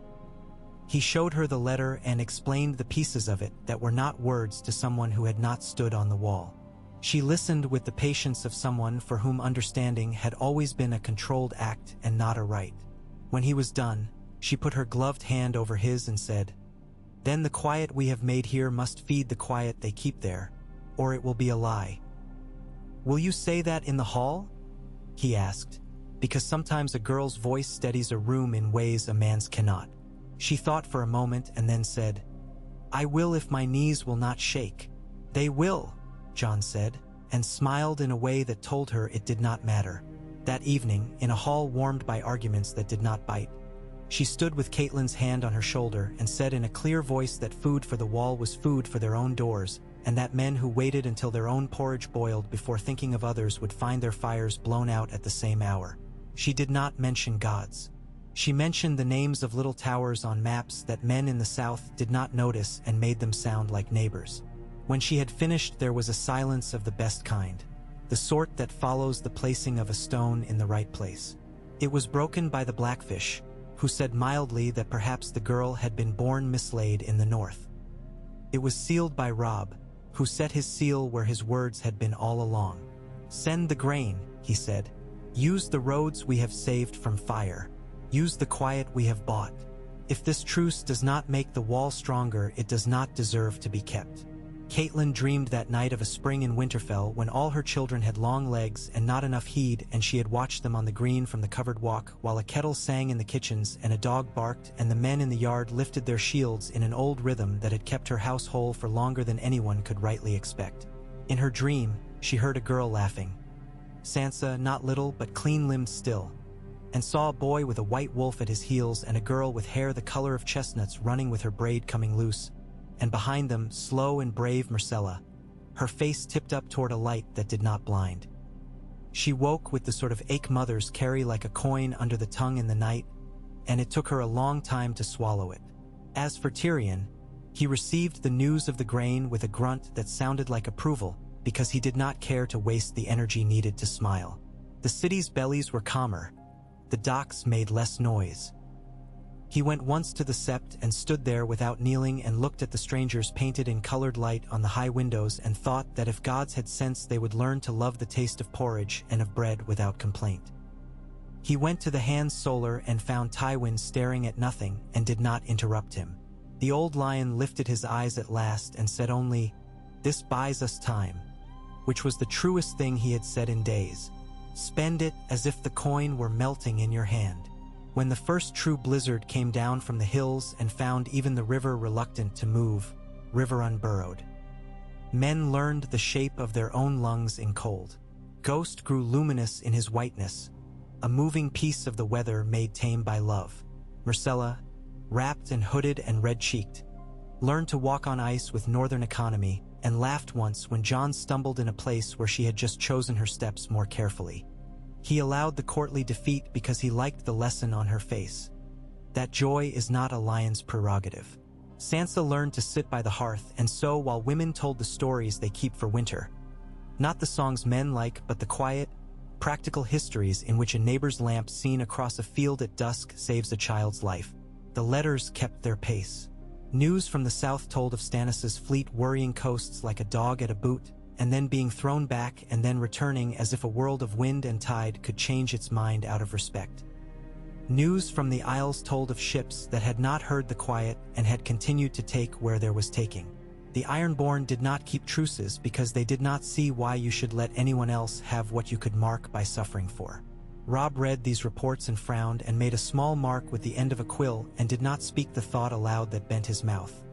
That even a peace that saved children's ears where men shouted was not a blanket large enough to cover all the beds that were cold. And so the story held there for a while in a bright stasis that was stasis only to the inattentive. Men breathed and did not die for an hour. Women stirred pots and the stirring was not interrupted by a boot at the door. Children played a game with stones and pretended there were dragons and wolves and lions, and then, when they were certain no one could hear them, they pretended there were none and that their stones were only stones and the rules were only rules and that someone bigger would make the world be fair. Jon walked the walls and the yards and learned the names of the men whose names would one day be the last things spoken in certain rooms. Myrcella learned to put on a northern dress in such a way that the southern edges of her did not feel betrayed. Caitlin learned to watch two girls together, without seeing two smaller girls whose laughter she had not heard in an age. Rob learned to nod and not commit when lords came to him with tidy plans and leaks at their bottoms.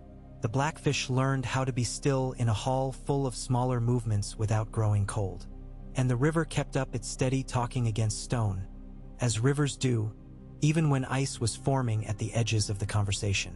It spoke of what it had always known, that every truce is a bend in the water, and every bend shelters both minnows and the things that eat them, and that if a man thinks the bend has made a new river, he is a fool. But the river also knows that in certain bends the light comes differently, and men can drink without having to spill. On a morning that began with a kind of brightness that always irritates people who have to work in it, A rider came from the north with frost at the edge of his hood and a letter whose characters were large, written by a hand that had learned to write at speed because men were speaking behind it. It was from a house whose hill keep looked east toward the sea. The Ironborn had come, it said plainly, because quiet makes a coast deaf. The letter did not gurgle with panic. It set out what was needed: men, ships, the sort of patience that moves like a slow blade in a tight sheath.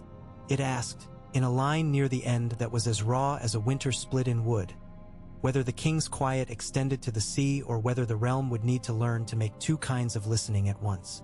Rob stood with that letter in his hand and looked at John. John looked at Myrcella and at Caitlin and then at the door where the outside always waits. He put his palm to Ghost's head and felt, as he always did, the solid joy of an animal who has no doubts about what he is. "We will answer that we can do both," he said, and the words made a clean sound as if the air wanted them. "We will keep our quiet on land, and we will make a noise at sea where it is required. We will send men to the watch and men to the coast. We will teach the realm to chew and walk at once. It will not like the lesson." He looked at Myrcella then, and smiled at a small, fierce courage that had chosen his hall and had chosen him at least as much as he had been chosen. "And we will not let the noise drown out the words we have promised to keep. Not if I can help it." The men went to their muster and the women to their stores and the boys to their practiced chores. Sansa stood with Matilda and counted sacks and laughed once when a handful of flour made a cloud and dusted Myrcella's nose, and it made her look a child again in a way that did not shame her. Caitlin sat and wrote letters that would move men who did not want to be moved and found herself, in the middle of one, setting down a line that she did not plan and could not quite account for. "It is a beautiful, terrible thing to be alive at a bend in the river." When she read it, the words made her throat close. She left it there and did not scratch it out. Night came early, and with it a moon that made the snow look like a thing men had hammered and then left in piles. John went to the godswood and stood not in front of the heart tree but to the side, where the ground fell a little and the damp had not left for weeks. Ghost lay down and put his muzzle on his paws and looked at the world the way creatures look at a room they would defend without being taught. John said nothing. He had learned the discipline of silence in many rooms. He did not know if gods required it. He only knew that in silence he could hear the small noises the day had hidden. The drip that would one day break stone. The far cry that might be a fox. The river stitching itself to its own banks. He thought of a girl with a brooch and a bag with crumbs of sugar in the bottom and a letter that had begun with "I do not know what to write." He thought of a boy on a wall and a hand of stone placed on a living chest. He thought of an old man with blind eyes and a knowledge clear as ice. He thought of a hand on his shoulder that had once been his father's and was now sometimes his own. "I will be more than one thing," he said again, softly, into the cold. "And I will hold more than one thing at once. I will not let any man make me choose only so he can count me more easily." Ghost made that small, satisfied sound that wolves make when the people they guard say something that wolves have never needed to say. At the edge of the godswood, in the thin place where the sept's warm light began, Sansa stood with Myrcella and watched until their cheeks stung, and then went in where the room had been made ready for them with bread and broth and a woman's quick, capable hum. In the south, a man with a scar on his jaw held a door open for a queen who did not thank him but did not need to because the door was his portion and opening it was its own complete act. At the wall, a bird put its head under its wing and dreamed of a summer it would not see and would fly toward all the same when the air changed. In the river a fish turned under the ice and, finding light altered, held still in a patience that had nothing at all to do with men. And the world, cunning and cruel and sometimes, without warning, kind, leaned forward an inch as if to hear the difference a quiet could make. Snow fell that day with the stubbornness of a man who has made up his mind and intends to keep it. It sifted past the arrow slits and dusted the ledge of Rob's solar until the stone gray turned sugar white. Fire made a steady, argumentless music in the hearth. Rob stood with a sealed letter held like a weight he was measuring in his palm before placing it on the table between them so that both John and Caitlin could see the seal and the steadiness of his hands when he set it down. "White Harbor answers," he said. "Lord Manderley can float grain if the Mander resumes her winter course under escort." He names a price that would make a Lannister blink in summer and nod in winter. He asks for assurances that the grain will be protected up the bite and not lost to wolves that wear iron. He asks that I send a man I trust to stand on his quay and count sacks with him, so that when the city complains about what never came he can point to the basket and say, "See, I gave." "Send a man you trust," Catelyn said, "and send him soon. The sea will grow teeth." Robb's mouth bent. "He asks after you as well, Jon. He writes that he would like to see for himself whether the boy who followed a wolf now wears a father's look. His word. And he tells me he has a singer who claims he can write a song without bending the truth to fit the rhyme. He says he will prove it if we send him meat." Jon touched the edge of the letter, not wishing to break the joke into pieces. He thought of the harbor at White Harbor in winter, the water flat and treacherous, the wind running its long hand between furled sails, the smell of salt turned thin as paper by the cold. "I will go," he said, "if you wish it, to the quay, to count." Robb made a small gesture that was neither acceptance nor refusal, and for a moment Jon saw their years on him in a way that made the room tilt. He remembered them in leather jerkins too big at the shoulders, mud up to the laces, their scuffles that ended in laughter because laughter kept them from becoming the sort of men who never forgave. He saw, too, the boy in the yard at Winterfell who had believed that the ground would never move beneath his feet if only he planted himself square and looked as his father looked when he said no. "I may ask it," Robb said gently, "but not yet. There is a tangle I must take by the throat first." He glanced at Catelyn. "We have trouble nearer than the sea." It came to them as trouble so often comes, through a door no one had watched because it had always behaved itself. That afternoon, the keep's undercellar was warmer than the hall above from the bodies that had gathered there after the change of guard. Wine breathed out of open casks like a tired animal. Guards stood, easy in their shadows, talking softly about nothing a man would remember.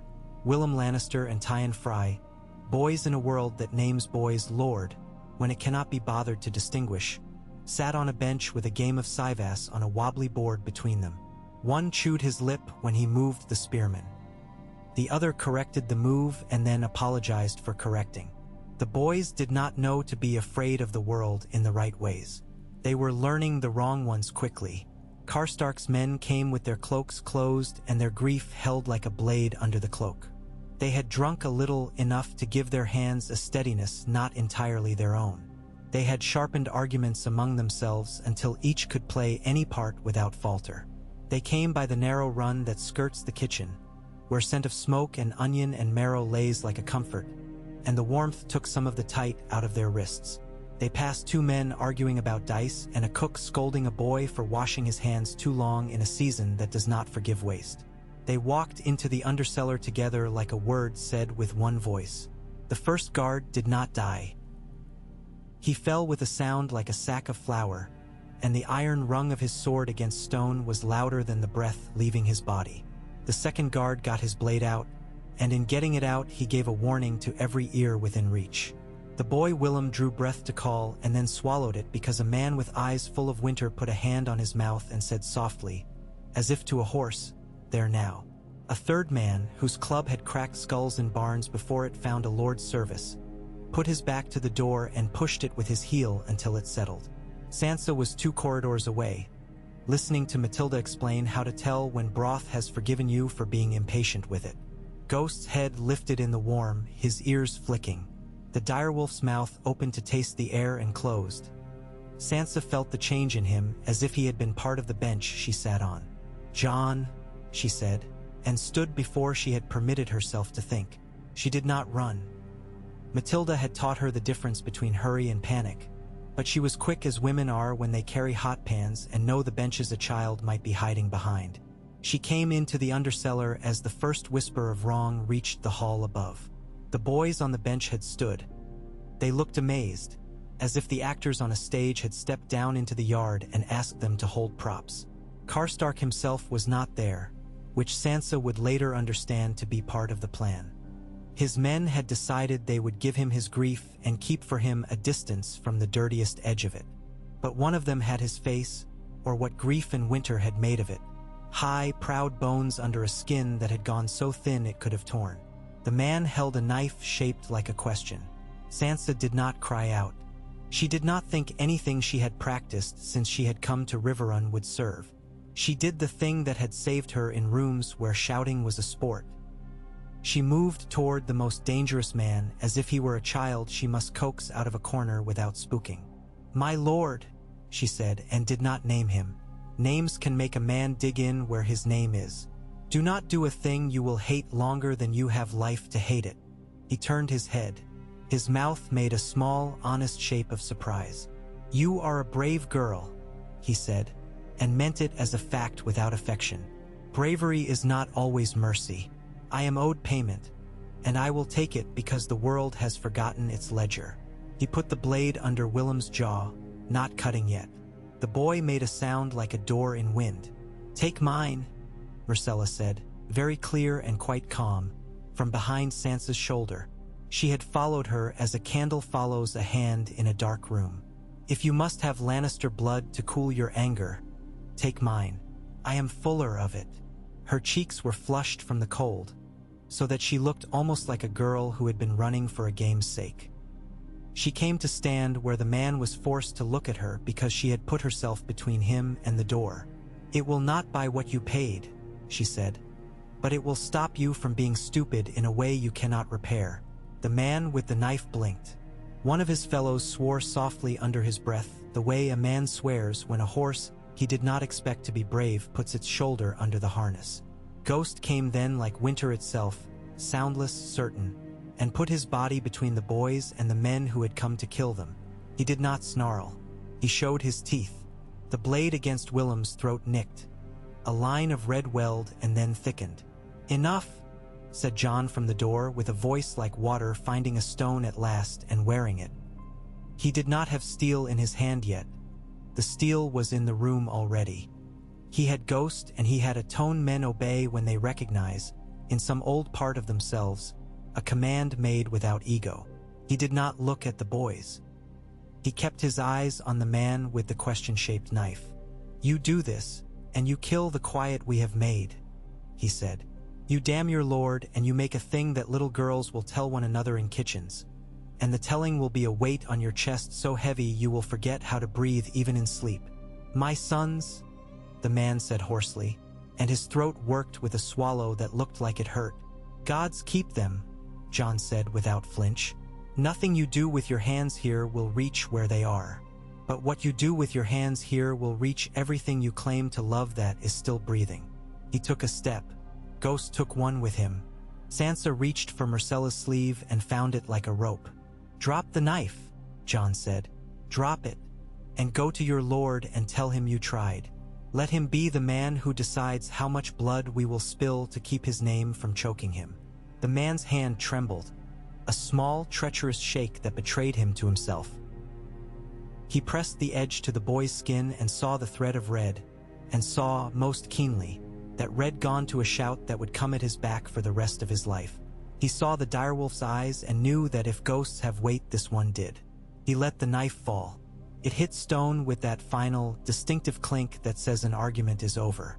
Jon did not move until the man raised his hands. Only then did he reach and pull the boys back by their shoulders so their knees could keep the rest of them from crumpling. He did not embrace them. He gave them the dignity of shock without tenderness.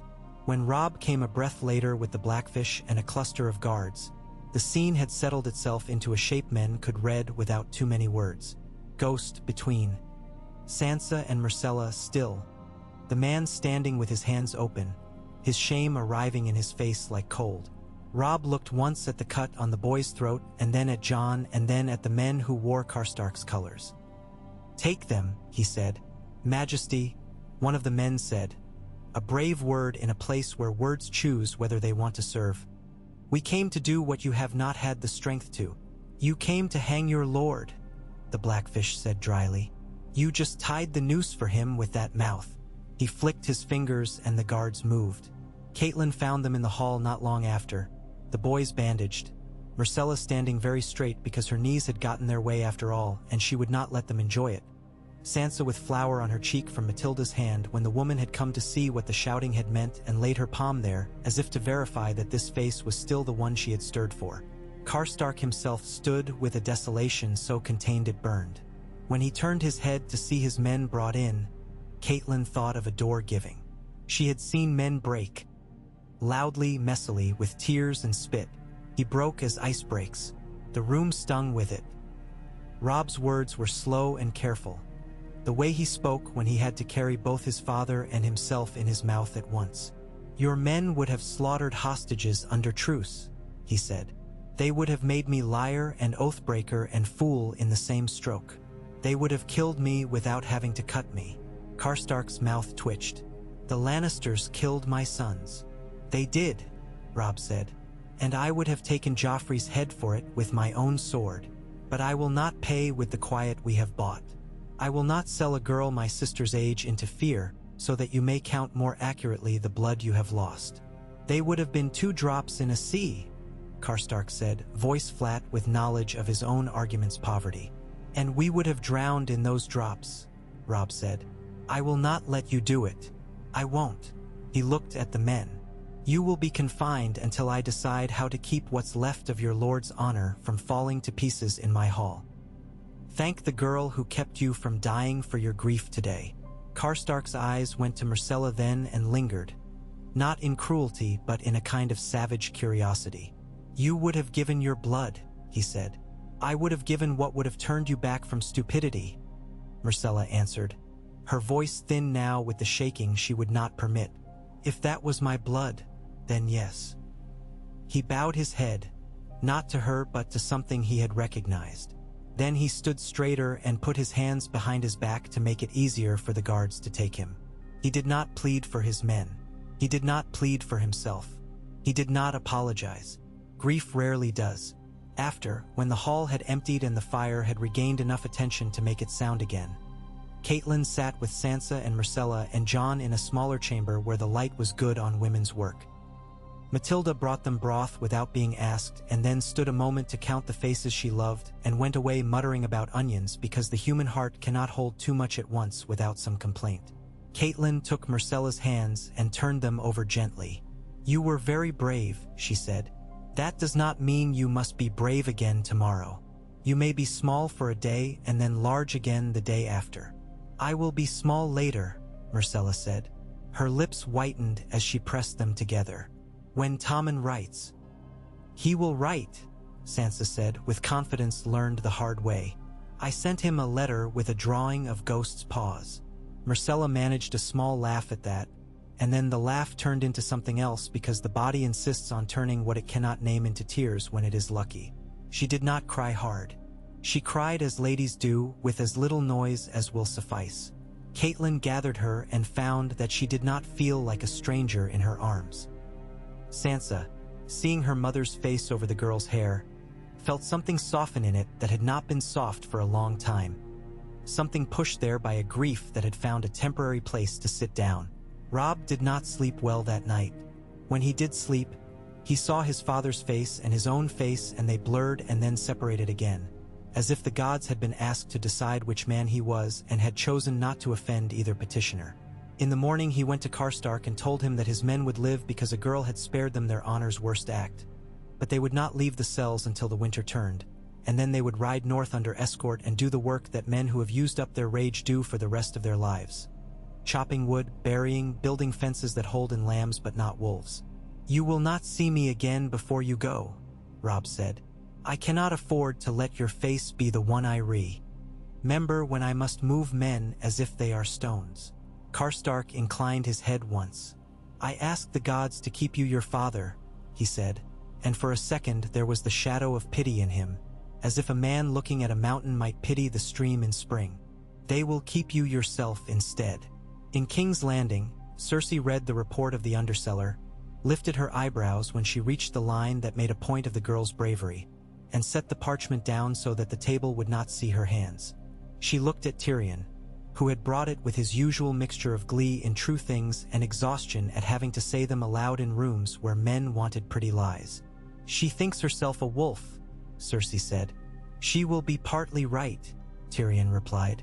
Children are often better than men at becoming what rooms ask them to be. Cersei's gaze went past him to where Tommen was sitting with a book on his knees that he had been pretending to read. "He will write to her," she said. "He will say he is proud. He will mean it." There was something in her voice that did not belong in the Red Keep. Something soft and foreign as smoke blown in from another kitchen. "Let him," Tyrion said. "It will do him the good of thinking about another person for more than 3 times the space of a breath." He took the cup from her hand and drank because he had not slept, and because sometimes one takes what is on a table not out of greed but out of respect for the table's honesty. Letters continued, shifting the weight of the realm from one hand to another without dropping it.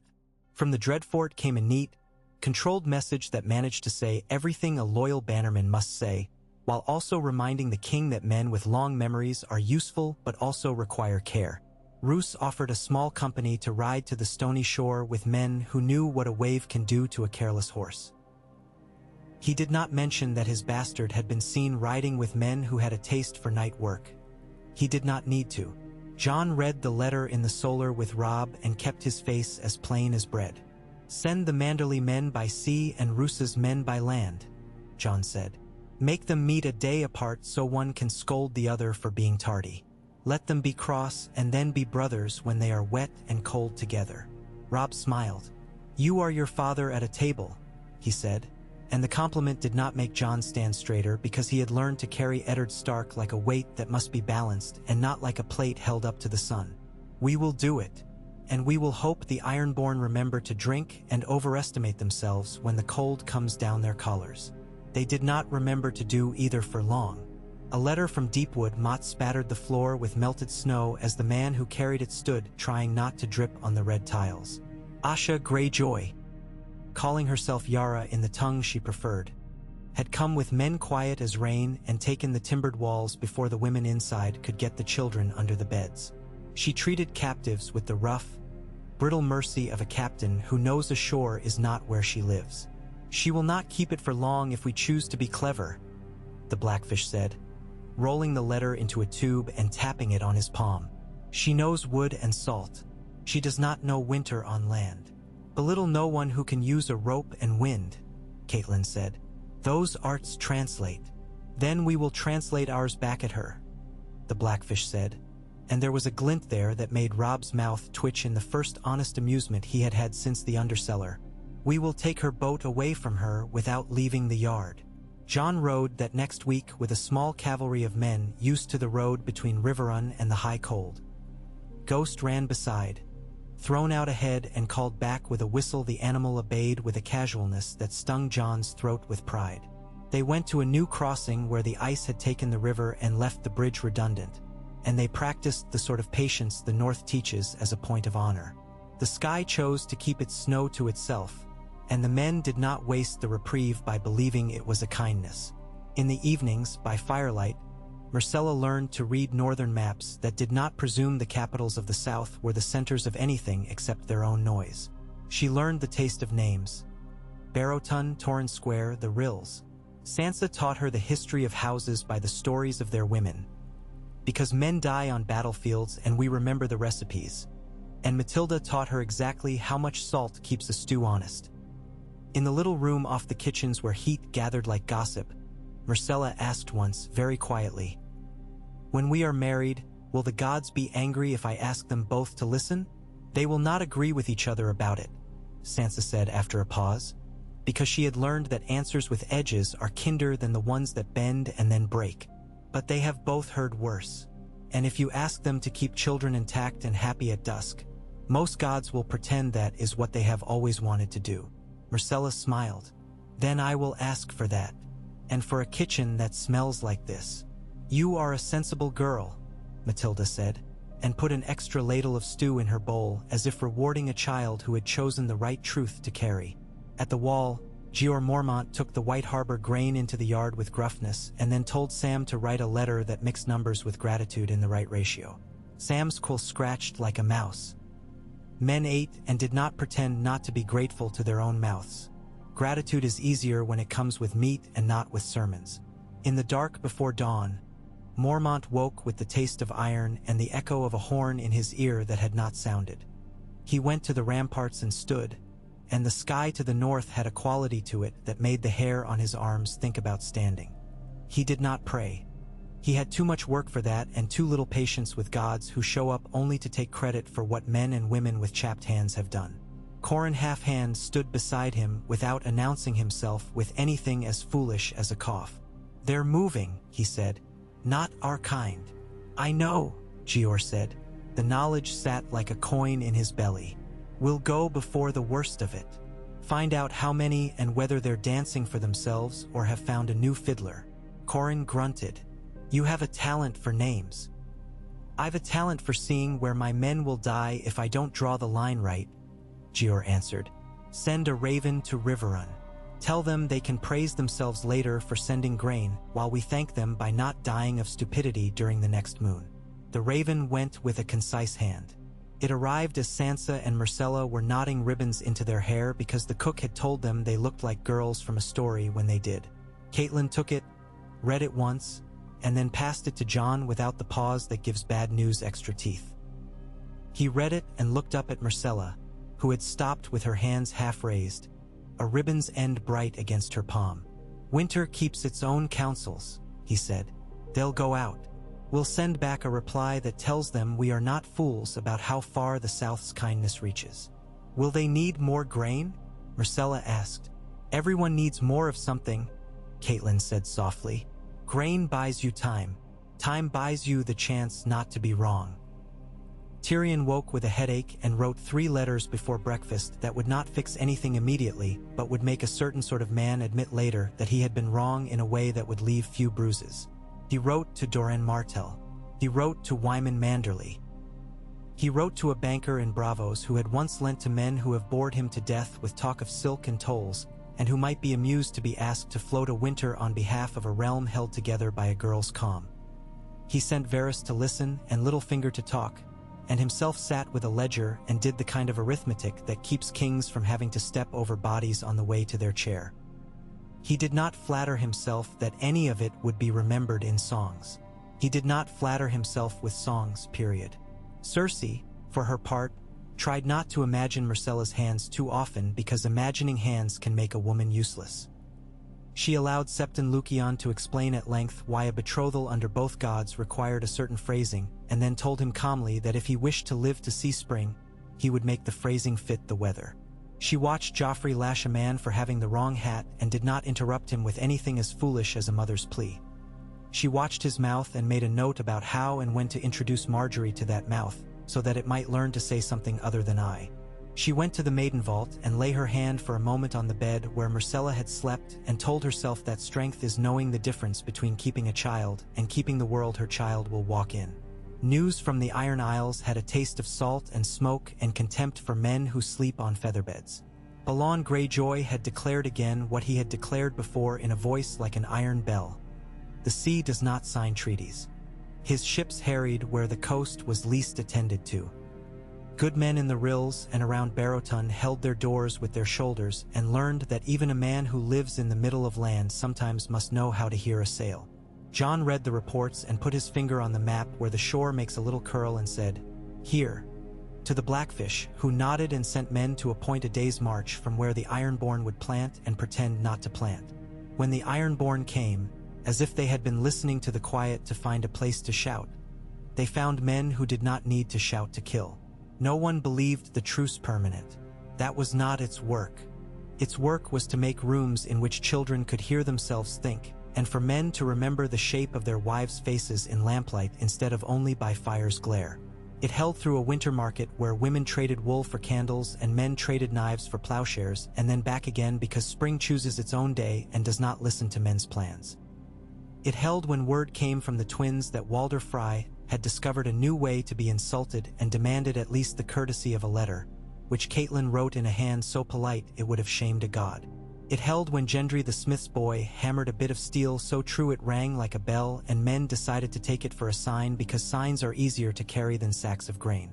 In a quiet hour before a snow that everyone knew was coming, Jon and Myrcella walked the wall at Riverrun while Ghost made a white moving shadow in the yard below. Their breath made small clouds that drifted apart and vanished without ceremony. Myrcella held the railing with one hand. The other she kept tucked in her cloak where the pebbles sat in a pocket like a secret. "Do wolves mate for life?" she asked suddenly. "I don't know," John said. "Ghost has never asked me for advice." He smiled sideways.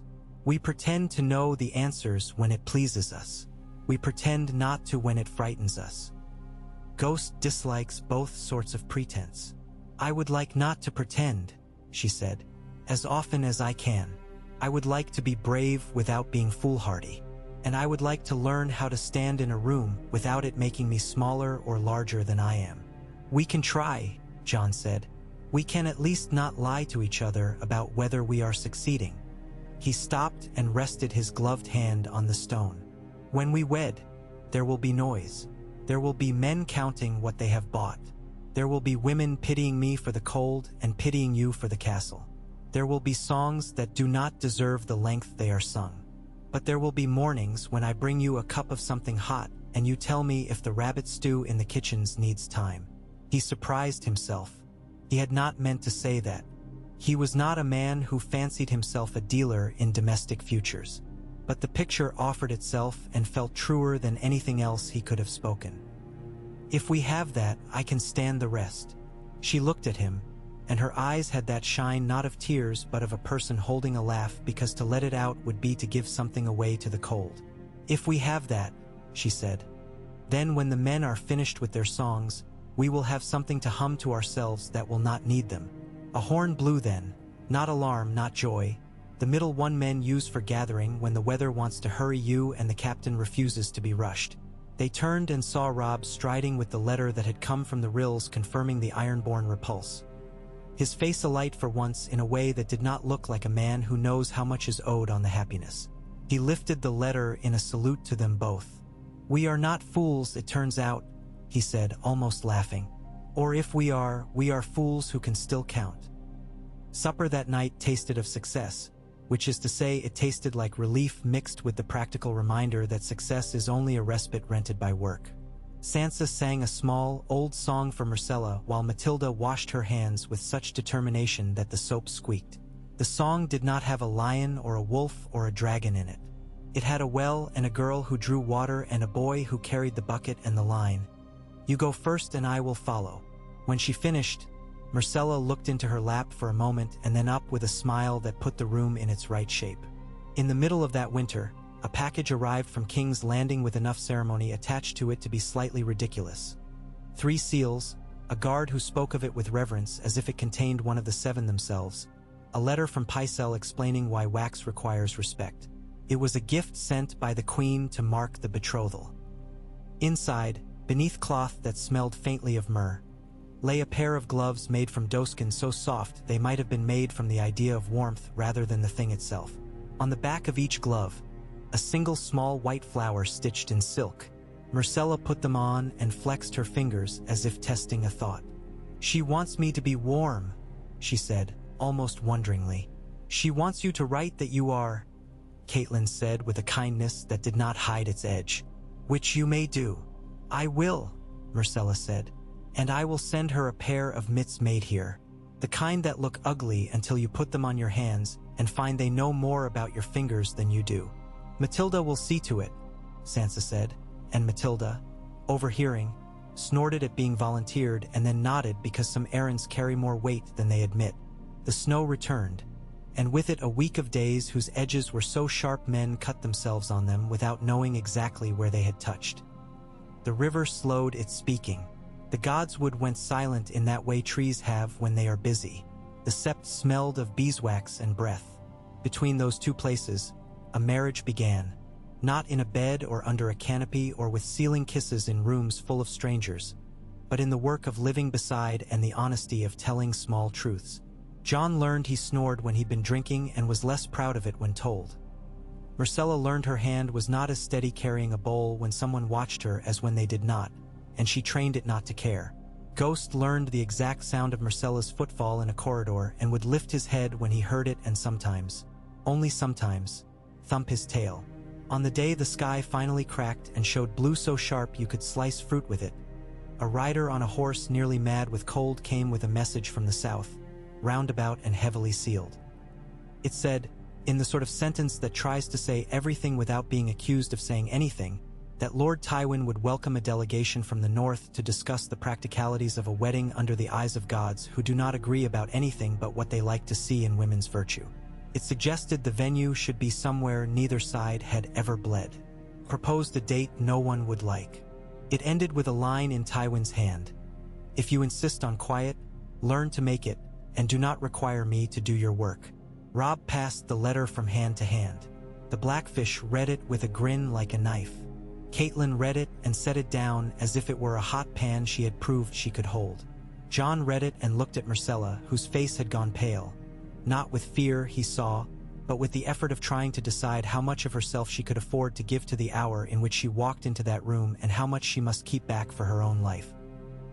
He put his hand on the table and said, "We will go. We will stand where he wishes us to stand without becoming the shape of the shadow he wishes to cast." "Careful," the Blackfish murmured. "That's what men say when they are about to become a very fine silhouette indeed." "Then we will bring our own light," Jon said. Catelyn smiled despite herself. "You have learned to be your father when required," she said, "and yourself when not. That is the art men sing about as if it were given at birth." Robb sent a reply that was a feast of politeness with bones hidden in it. He named a hall in the Crownlands that had changed hands 3 times with so little blood it had surprised everyone. He named witnesses that would make no man happy and every man less likely to lie. He named a septon and a small, quiet tree and said that between them they would stitch the words with needles no one would see until after the cloth had held. He suggested a date the weather might allow. He sent the letter with a man who would not drink on the way and who could not be seduced from the road by a lass with an ankle or a boy with a smile, because sometimes neutrality looks like blandness and must. Before that day could come and the small caravan be made ready with cloaks and embroidery and the correct number of candles, before the kitchens could set aside flour for a cake that would try not to be too southern or too northern and fail as all cakes fail nobly, a message came from the wall that knocked the room into honesty once more. It was short. It named dead. It named cold. It named a horn sounded twice, then thrice.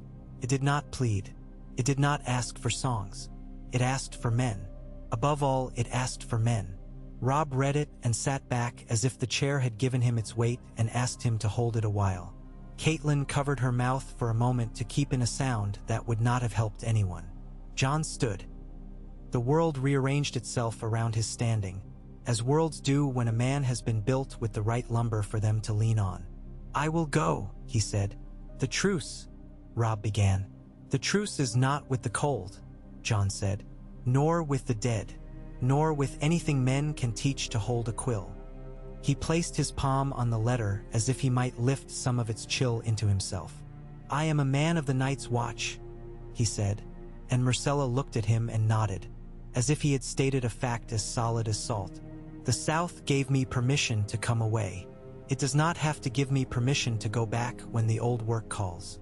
It will mean—" Robb started again and did not finish, because sometimes a king's brother looks at him and he sees a boy in the yard and a man on a wall and understands that the sentence cannot be ended cleanly.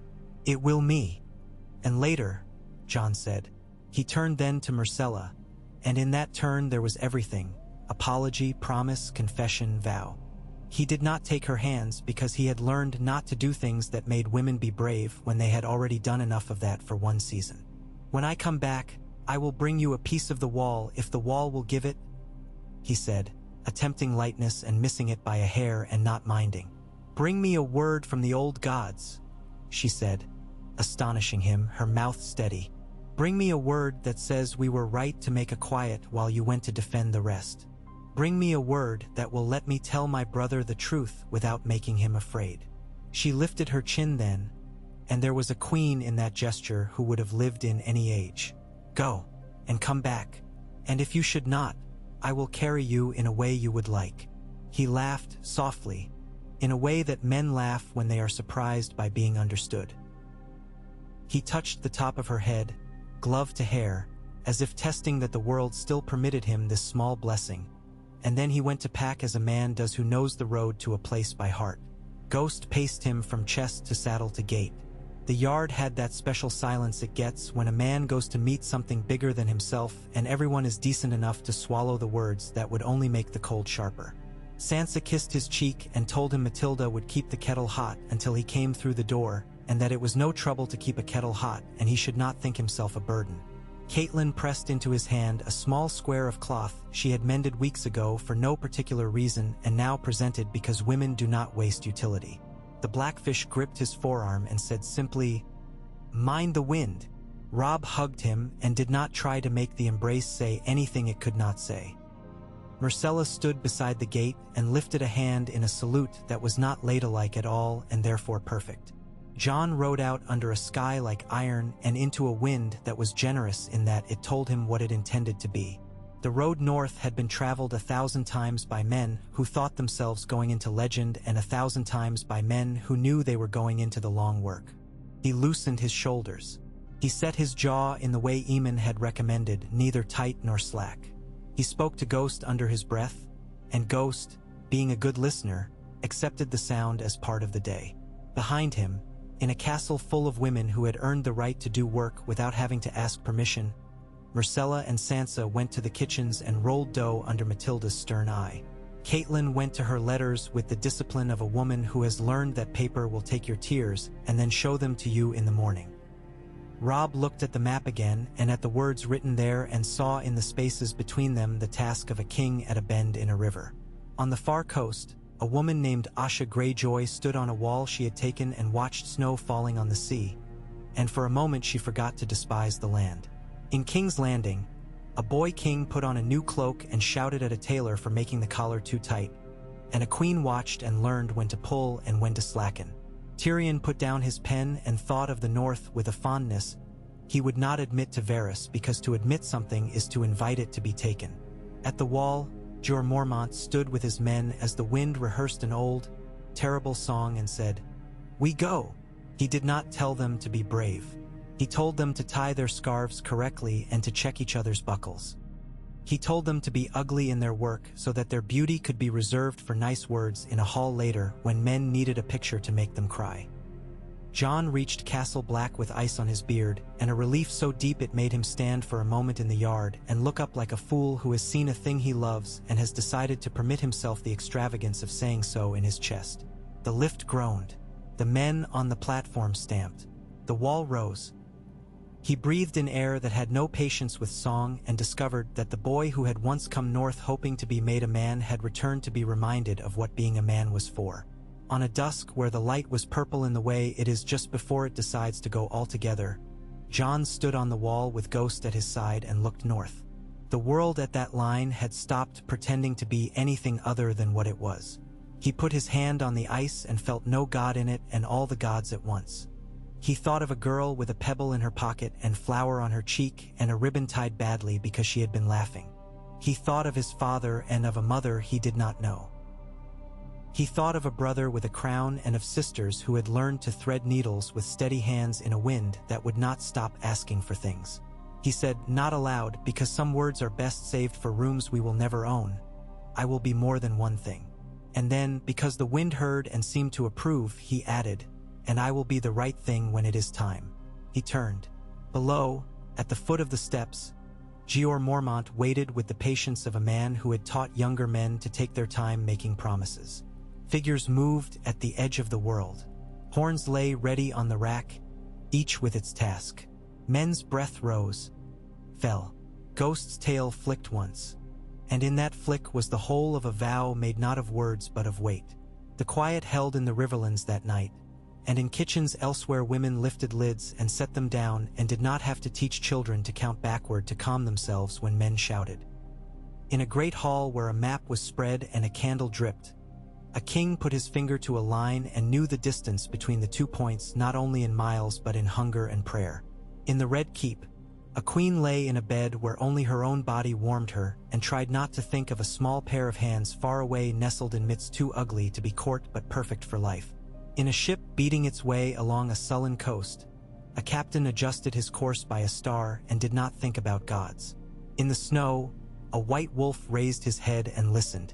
And far north of any road men have named, Beyond any truce men have written, something listened back. It did not love quiet. It did not hate it. It stood at the sight of a wall of blue and said, in a language that is older than fear, we will see. When men say we will see, they mean perhaps. When older things say it, they mean I am on my way. And still, in Riverrun, beside a fire, a girl with a lion's hair and a wolf's lessons lifted a cup of broth to her lips and drank and did not spill. And Sansa watched her and smiled a little and reached for the bread with hands that had learned how to make and to take. And somewhere behind them Matilda sang under her breath the sort of song that keeps pots from sticking. The world looked on and held its breath, and then, because even at bends the water must move or it ceases to be a river, it breathed again.